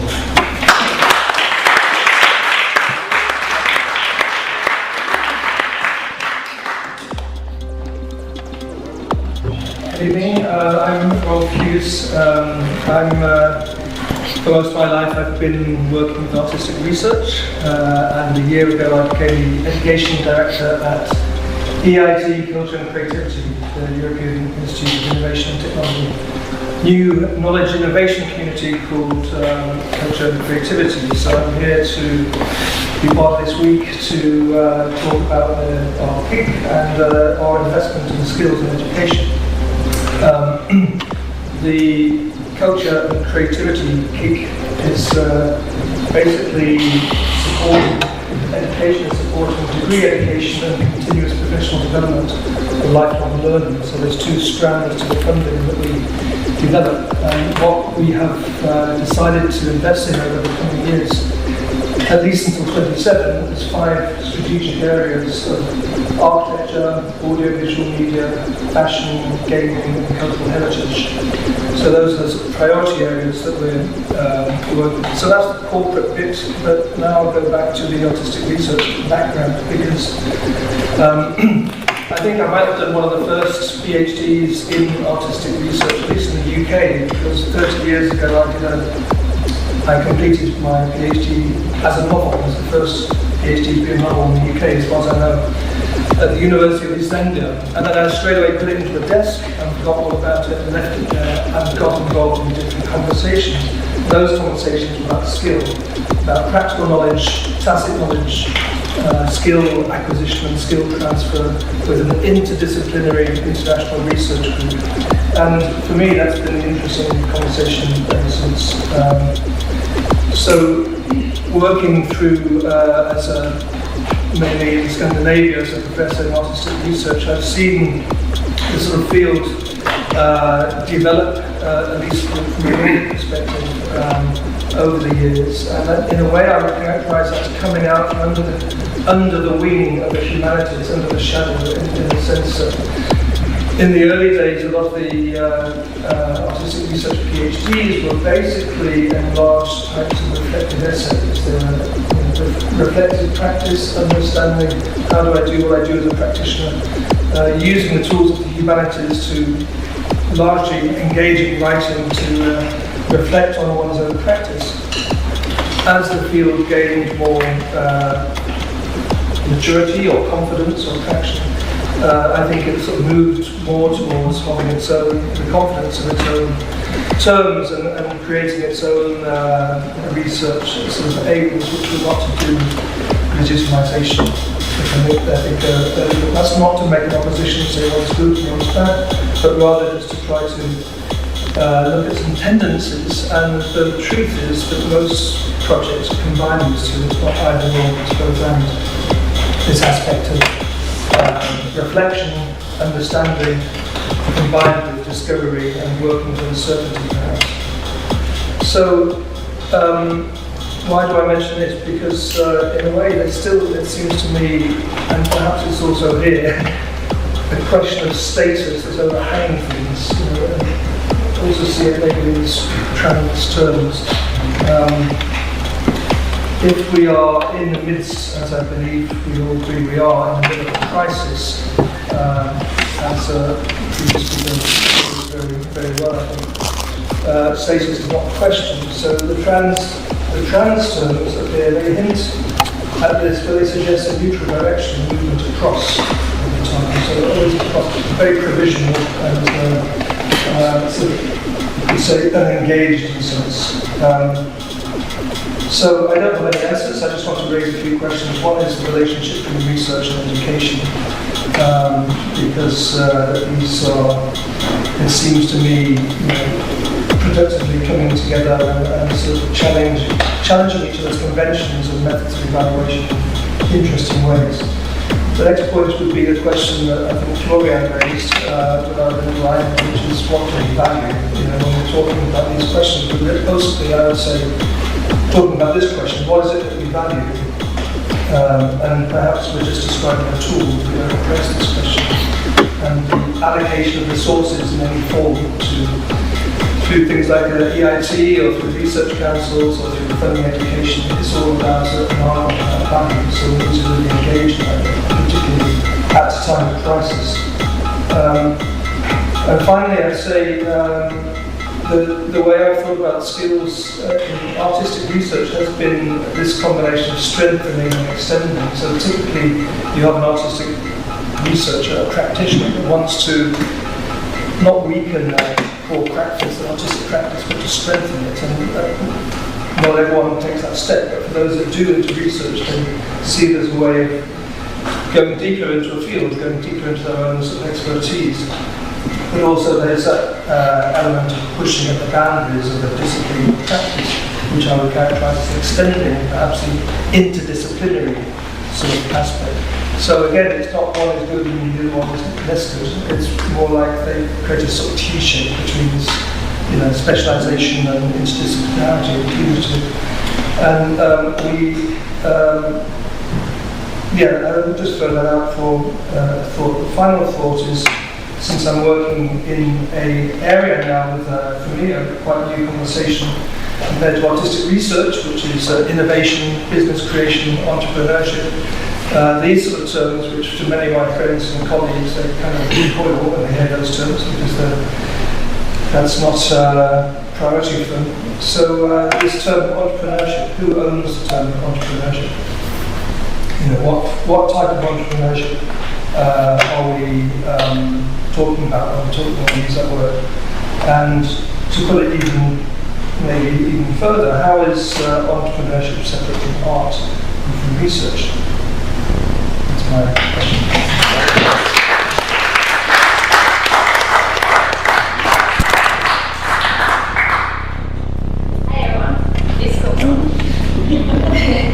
My name is Alexander, and I'm actually doing a PhD in artistic research. And my topic is on how artistic research can contribute to missionary research. But the understanding of missionary research back to the kind of paradigmatic or pragmatic paradigm of research. And I just will try to keep it very short, so I have only 2 minutes. I think what I've seen working with artistic research and trying to combine it with other forms of research is that there are particularly 2 concepts that are challenging or obstacles for the collaborations. And I think that is instrumentality. Instrumentality in forms of collaboration. Who is working for whom and who does the work serve. And I think that's something that's particularly difficult when you're an artistic researcher and you're kind of engaging in other forms of projects, with other forms of research, to know, going back to the divisions of labor, what is the role and how is the division of labor set up in the project, and where is the space for the other types of reasoning that artistic research can bring in. So I think, and it's interesting, though, I wish, because I have a feeling that there's a kind of knowledge of division of labor in certain fields. Like, I have a feeling I know how the division of labor is in film, in theater, but I don't think we have the same familiarity of how work is done in research projects.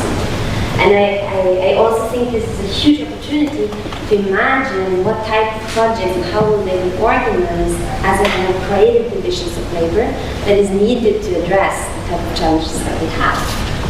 So I'm imagining that partly for next to the skills perspective, if we could also try to imagine how will the work be organized as an opposite to the skills.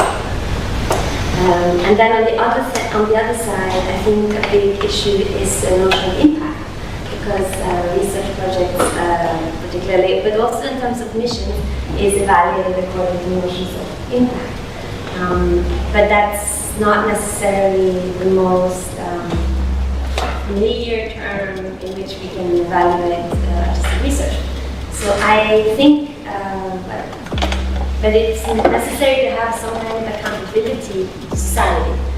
And I do think, and I'd like to raise it, we discussed it also in Paysatries and Siena times, that rather than accountability to impact, I think we can think about, well, is it possible to think about accountability and responsibility for the ethics of the power to create affects and be effective? And I think that's more a kind of responsibility that we have in the fields, and that I think that we already take very much care of. So could that be something that could be parallel or have a similar value as impact does for missionary research? Thank you.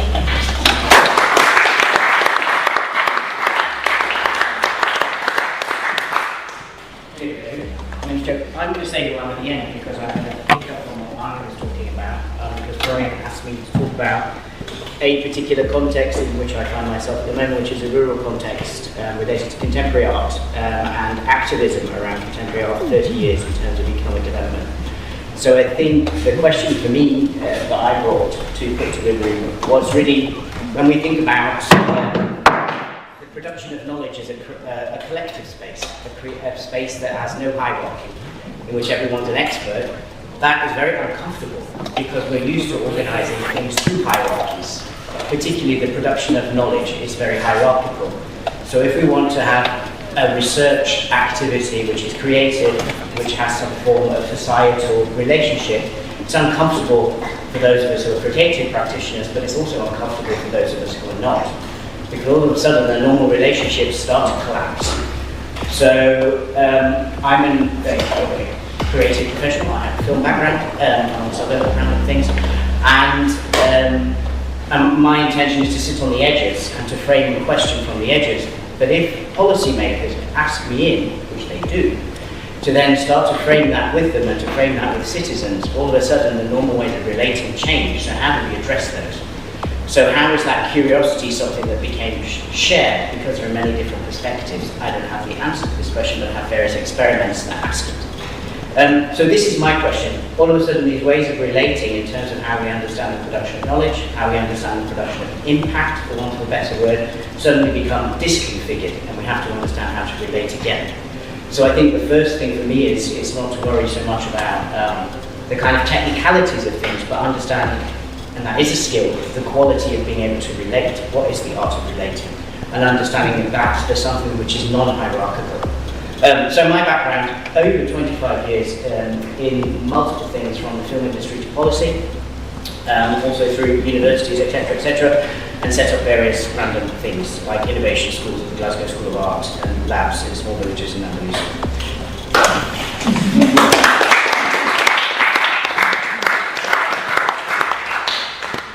Hi, it seems now in a long row.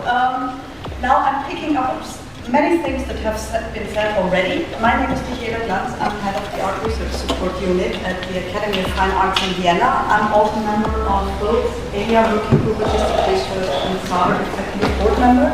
So I have many different views on artistic research and what it can, what it should be, and how the room for maneuver is.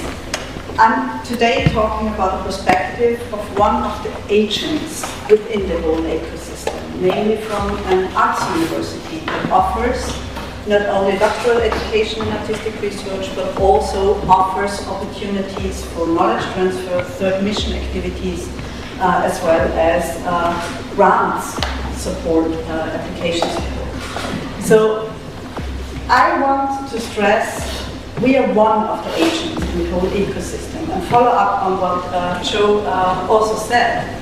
It's about bringing ourselves in relation to other actors. And when we set up a PhD program in artistic research, one of the main things is it is and it remains an artistic research PhD program. However, your artistic research is always in relation to something. You learn that from the very beginning when you set up your state-of-the-art description. Who are those I'm following up? Who are those questions where I relate my own research to? That's on that level. But it also is further developed in relation to other universities, other PhD programs, other disciplines, other actors within your own sector and other sectors as well. So what I kind of like to summarize, there's no one model fits all, but the research itself is transferable, transversal, and transformative as a skill. Stay curious, stay open to put yourself in relation. Do not claim that you are giving the answers and that you are fixing the problems of the others, but say, I have to contribute what I can contribute. And then I think that's a good basis to kick off.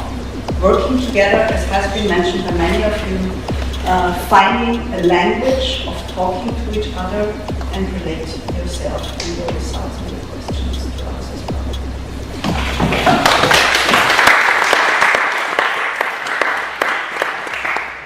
So, good evening. So I'm Johan Barbert, I am the SAR Executive Officer. The SAR is running a research catalog, the definitely largest online environment for presenting the outcomes of artistic research in the world. Approximately 25,000 users. And I think at the moment, more or less 5,000 publicly available research outcomes documented there. So my thought here was, in a way, to underline a skill that I think is needed when we are talking about artistic research. And then I refer back to something that Elia and also AAC and SAR created 5 years ago, the Vienna Declaration on Artistic Research. There we underline that artistic research also have to take into account the 5 main criteria that is the definition of research in the Frascati manual, which is novel, creative, uncertain, systematic, transferable, and or reproducible. So this is the basic definition of an artistic novel, of a research activity. It doesn't say, I think that's very important, it doesn't say anything about methods, it doesn't say anything about form, it doesn't say anything about documentation formats. It only says that if you claim to do research, then you have to refer to these criteria. And I think that is, going back to the issue about transferable skills, I think this is what we need to bring with you if you want to use your artistic research into other areas, then stay with us.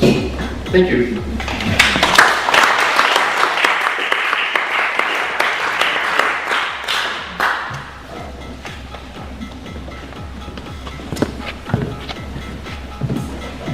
My name is Geert Lovink. I'm leading the Institute of Agriculture, which is based here in Amsterdam, the Hogeschool Amsterdam, which is the University of Applied Science, so that's Polytech. And we've been doing a lot of kind of critique of the creative industries and precarity in the arts research, and we're still doing that. So this has been a long trajectory that we've been doing alongside of internet research into search engine, Wikipedia, and so on. Right? There have always been many artists involved, and lately we are, maybe the last 10 years, we are more and more kind of in between institution. In between, so artists come to us after they finish the BA and MA, or even some during a research degree, but most of them are just leaving somewhere and will go somewhere else. What we do with them is that we are looking at the development of new, maybe thinking skills or reflective skills, which is very important in our understanding. A new form, or to create a new form of critique or thinking, or maybe even theory, if you like. So we help them to develop the writing skills, but not, of course, writing in the traditional sense, because we're in the midst of a massive skilling phase in which traditional literacy is, of course, declining. And particularly here in the Netherlands, this is we are. So the idea that the traditional reading of thick books and so on, well, forget about it, right? So artistic research kind of already built, on that crisis. At least for us, this is very obvious, because this kind of post-literary in the traditional sense, and we're moving to new skills in visual domains. And this is also why in the last couple of times, over the years, we've done a lot of critical meme research, which is kind of, the language of young people at our time. We need to just confront with that, and also understand how that operates in an internet environment that is increasingly conservative, reactionary, right-wing, populist. So this is kind of the environment in which so many young people these days grow up. Now, these new skills, I would say, are new conceptual skills. And I want to emphasize that we are really working in the tradition of conceptual art, if you like. But for me, that's a long tradition, right? And we have seen how conceptual art skills have moved into the field where we were previously in. Maybe you remember new media arts, right? Now, there you saw also a lot of development of skills where the skills not just became abstract, but materialized, let's say, into code, into communities, into interface cultures. So this is kind of where I come from, and the young people from a lot of different art disciplines that come to us, we try to teach them to think and write in new ways. Now, for those new ways to do that, we also need new publishing methods, because the traditional methods are just, of the academic peer-reviewed journal article and so on. We all know that, right? I mean, that's been criticized also in this field for a really long time. But it needs to be said, that kind of old way of practicing and even utilizing theory is dead, right? The idea that, you have Foucault here and then you have visual arts there, or Deleuze here, and then you apply it to music and so on, right? That way of thinking and that way of doing theory is dead.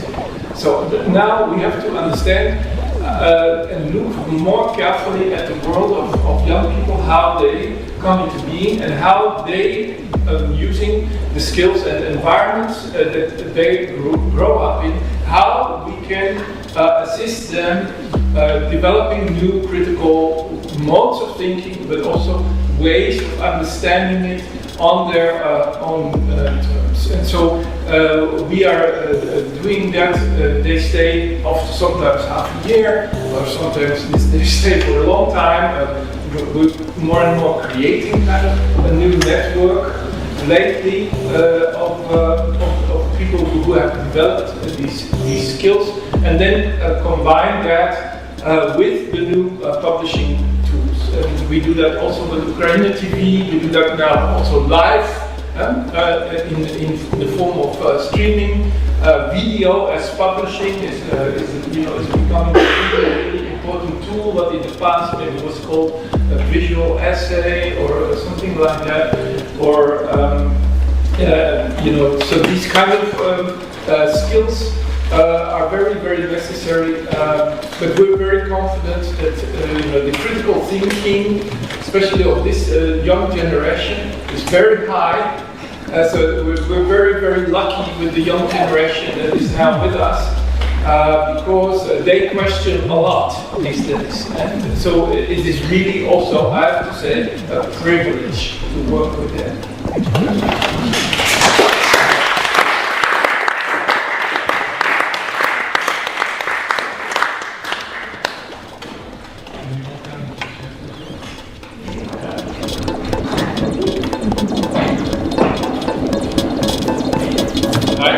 I'm an artist, so I'm a designer, I'm an architect.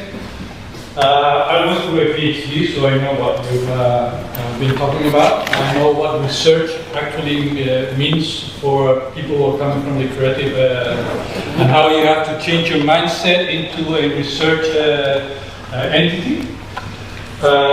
In my PhD, the first question that started was what was design. I think you talk about destroying the elephant in the room. I went through that process as well, and I started questioning my career for the last 30 years. The outcome, I'm going to make a long story short, the outcome was a new framework for doing research from a design perspective, which is the one I'm going to present here on Thursday. And that looks like a commercial, but well, okay. I had some commercial this time background as well. So I just wanted to invite you there. The framework I developed had to do with a lot of the things you've been talking today, even though I'm from a very close discipline. We know design and art have been always very much related. You have a much more older story than design. We could discuss that, but I think that would be for design forum more than here. So I invite you there, and that's it. I'm from the Symbiotic Design Academy. My name is Gonzalo. And since I'm an independent researcher, I have a meeting now, so I'm going to have to leave. I really hate doing so. But I'm going to leave my card outside, so please take it, and I'm going to be here the whole week. And I'm also going to be in October.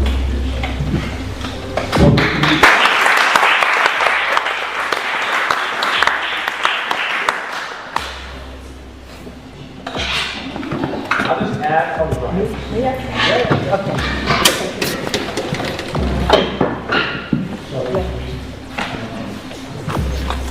Sorry, I just got a little bit of eyes at the moment for this time.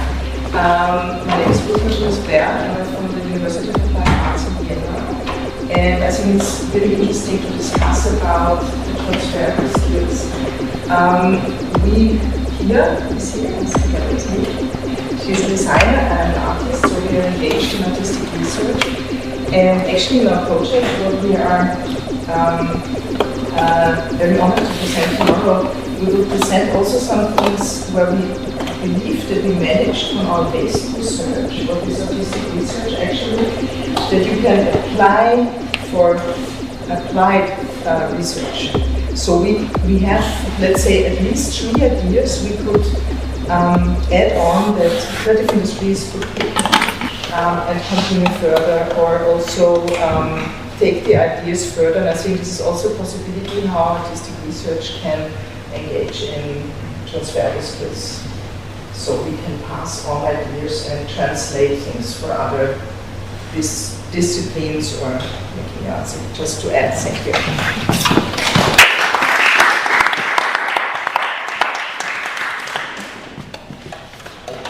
I was just going to add one comment. My name is Luke. I teach at an art academy because I didn't like to work at a university. Wrong about it. We have a project together. Is that possible to have that project? Yes. Yeah, see, there we go. And also, I was here more or less as a not so active participant. Earlier when Johan referenced all the activities initiated by UKRA, I think from that time I've developed a very strong and very ambivalent relationship with the question of institution and organization. And the only thing I wanted to add, really, and I could subscribe and support most of what's being said, is that I sometimes find myself making the mistake that when I look at the subject of artistic research, that I sort of posit this robust, kind of proto-entrepreneurial self. And what we're finding in a lab that we just started on generative AI is that the people in the room actually all have damaged cells. And they came out of the pandemic, badly damaged. We lost a lot of people to psychiatric treatment. And a few students killed themselves.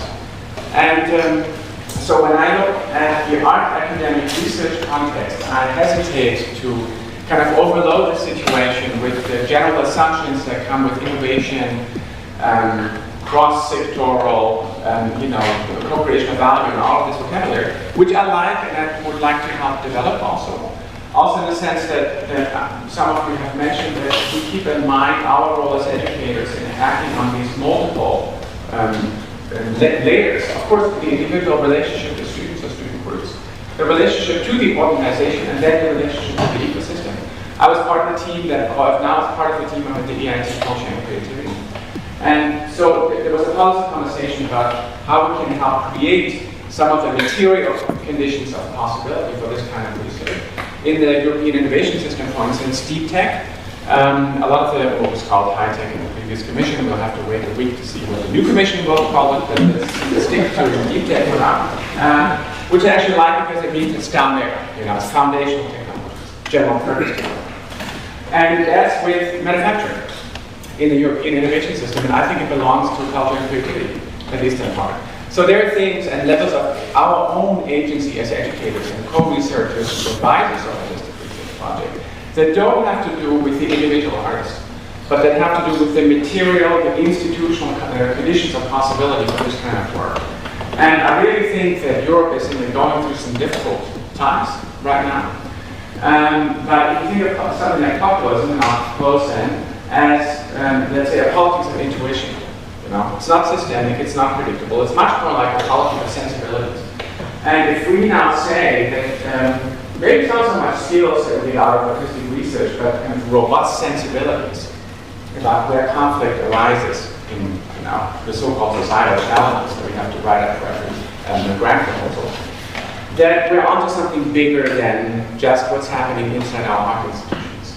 And maybe this is an invitation to link up to the people in the policy world, the EITs, the innovation agencies, and to say maybe we can have this develop into some kind of a systemic perspective.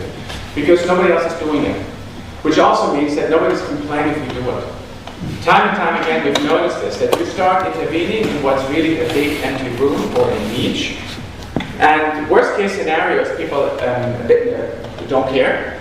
And best case is they finally notice that this niche is there. Because they haven't seen it. And I'm sure you've seen this locally. I'll give you one example and I close. We work with the city of Amsterdam on their digital twin. Okay? So they have this nerd department.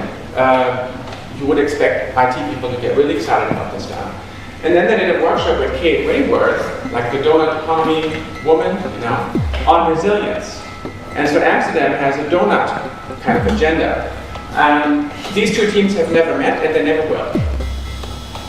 And that's the demand side, I think, for what Florian is discussing. There's enormous demand for this kind of stuff. Like at home, in your own institution, in your own city, in wherever you want to be at home. And somebody has to do this. And if artistic research is one avenue to get there, I think we have to do it. If there are other avenues, maybe different kinds of entrepreneurship, we should look at this as well. If it's just plain old parenting or teaching, so be it, But somebody should help train people to act in roles that may not, that very few people actually think exist. And we'll just have to demonstrate that it's possible and that we end up with a better world. So I'm not as negative as maybe the 90s wasn't the last time when we thought, we might leave something behind that's slightly better organized and in better shape than what we have in our life. Thank you. But in the case of what?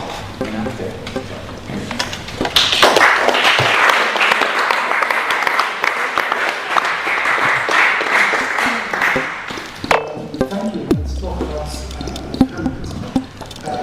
I want to say something briefly that adds on to that I think it's very important to deal with the demand side of this.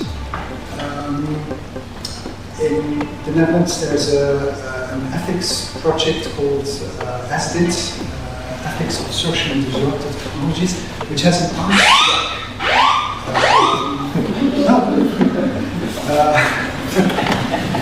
is that an alarm? No, what I'm saying. And I think they're really looking for this, and they're in the dark. Because there are conceptions of what art can, what artistic research can, what the art as an object, what the art as a collaborative process can, is very limited. So we need to go out there, because otherwise they do it themselves, and then I think there's a lot of damage done, and we don't want it. I think there's more of these kinds of occasions. So technical universities are talking again to a lot of humanities research in order to get better conceptions of how technology is taking shape, and they say we need the humanities. I think there was even a minister in the Netherlands, I don't know, Minister of Education, Culture and Science, who said we need more money to the natural sciences, and then the natural sciences refused to take it. say, no, we need more humanities because we need to make chocolate out of it. So I think there's a lot on that demand side, which is also very important to take into account here. Thank you.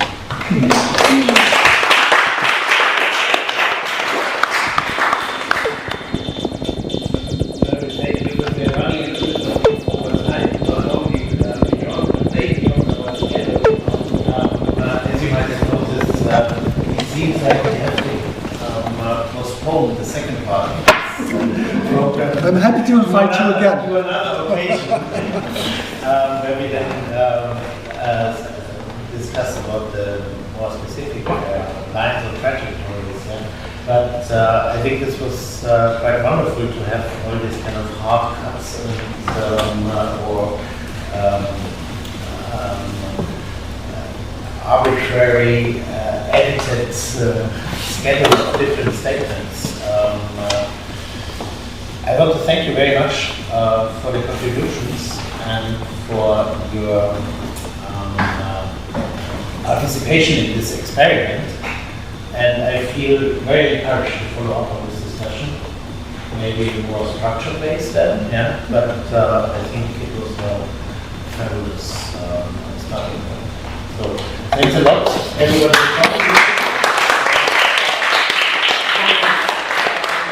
So thank you for having this, because I learned a lot. I think Zeynep and Micha also learned a lot. We're happy to be part of the follow-up conversation, but we're not part of Society for Artistic Research. We're not an education institution, so... Yeah, I think you don't have to be one.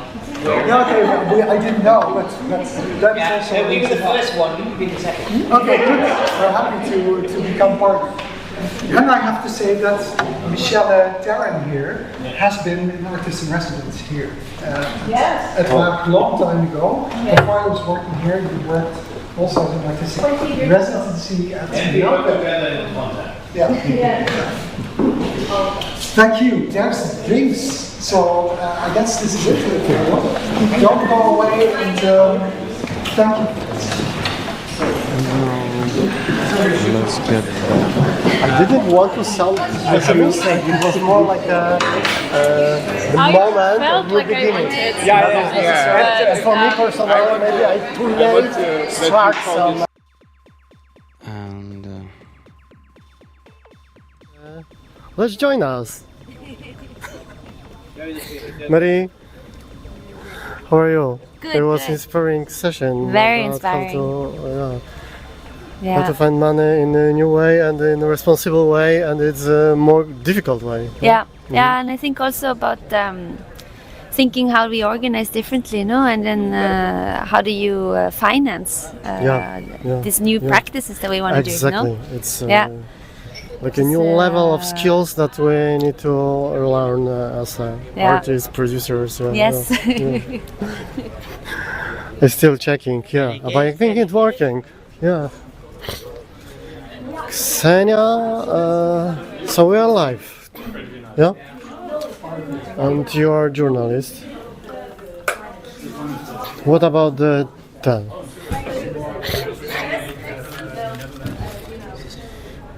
Joe, we need to exchange few. You need me? Minutes, yeah, you. With you? Yeah, I don't know. With I don't know with other. You take a picture. With, a picture with other pace setters, with people here around. Are you a pace setter? I try to be. You try to But be. what do you think about? Am I a pace setter or not? I think you set the pace. Yeah, I think so. But I'm a runner sometimes, I think. Yeah, but sometimes you have to run, sometimes you have to walk. Yeah, sometimes you get to stay and sometimes watch. You just stand and watch the walk go by. Yeah.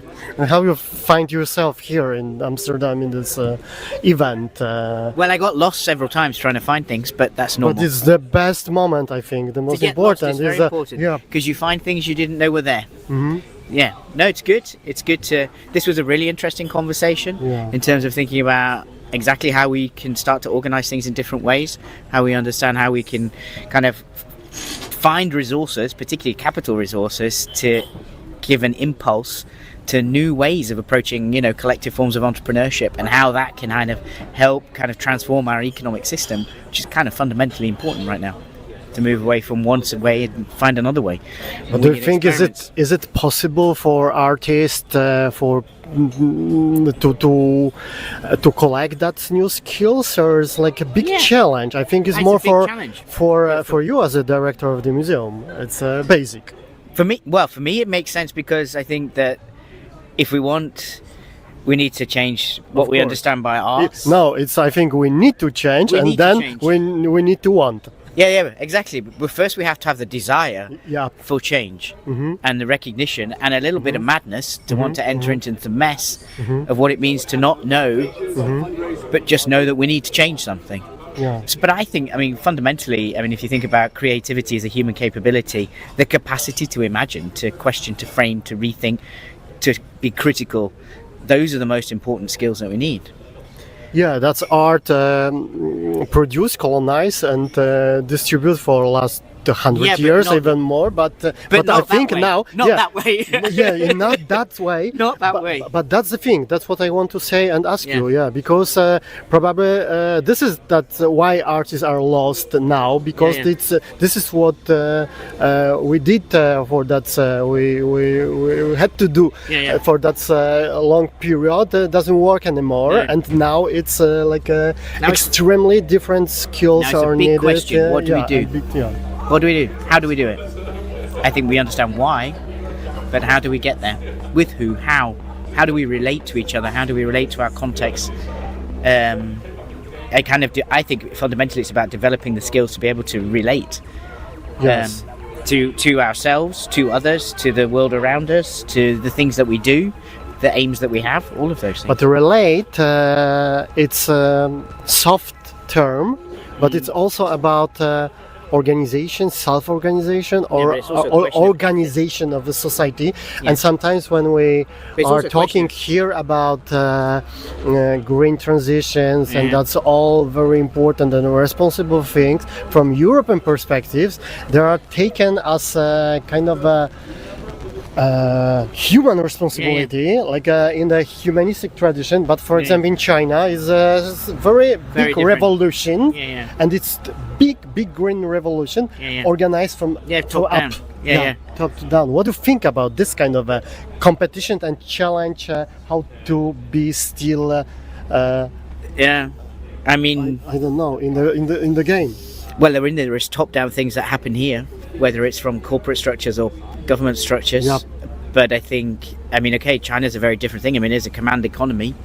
But Europe, I think, through its kind of eclectic diversity, and because of its history as well, I don't think we can forget the kind of the trajectories of colonialism and capitalism that originate in the continent of Europe. But I think it's about being able to understand. I personally think, but this is my totally personal opinion, that it's really about bottom-up approaches now, because people have to want to take ownership of being part of a process of not only transforming themselves but transforming things with others. And I don't think personally that people respond well if that comes as an order. Yeah. Thank you. Anybody want to say something more?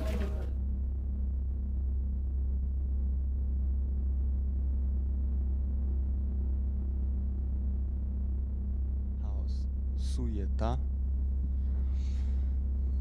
Якось так кривенько стою. Ну нічого. Thank you, Creative Skill Week, for being creative and skilled. So, Rome stays there until 29 or 1st of September. Ksenia will be back soon this weekend. And next massive event we will have 26th of September. And I just had a micro text with Tommaso about this collaborative affair. For the first time, we will have not just inviting some studio to the someone's affair. For example, like during our affair, people from Void are joining us, or I don't know, for example, like Reframe TV, UKRAiNATV on the affair of Void TV, and in every direction. Yeah, and this time it will be like collaborative pop-up affair of UKRAiNATV and Void. So it will be a day-long event at Framed in Amsterdam as a part of the exhibition Really, Art and Knowledge in Time of Crisis. The event will focus on streaming practices, hybrid media and tactical media, with an open invitation to both in-person and online audiences. We will explore how media can be used as a tool for collaboration during times of crisis. It includes hand-on activities like peer-tube transmission tests, live stream workshop, together with talks and creative performances. So we will have a lot of interesting things going on, and one of the most important parts will be Bridge of Solidarity with Kharkiv.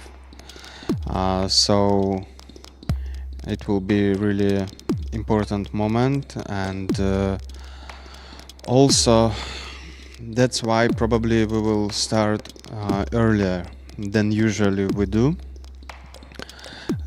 So the whole event will start from 11 a.m.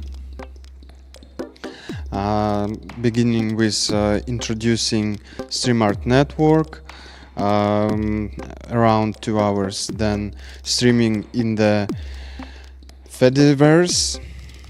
It will be kind of open workshop, and as a last part will be Bridge of Solidarity. We still are figuring out details how we will build this bridge, but for sure we will build it. Thank you everyone. See you soon, probably Sunday, but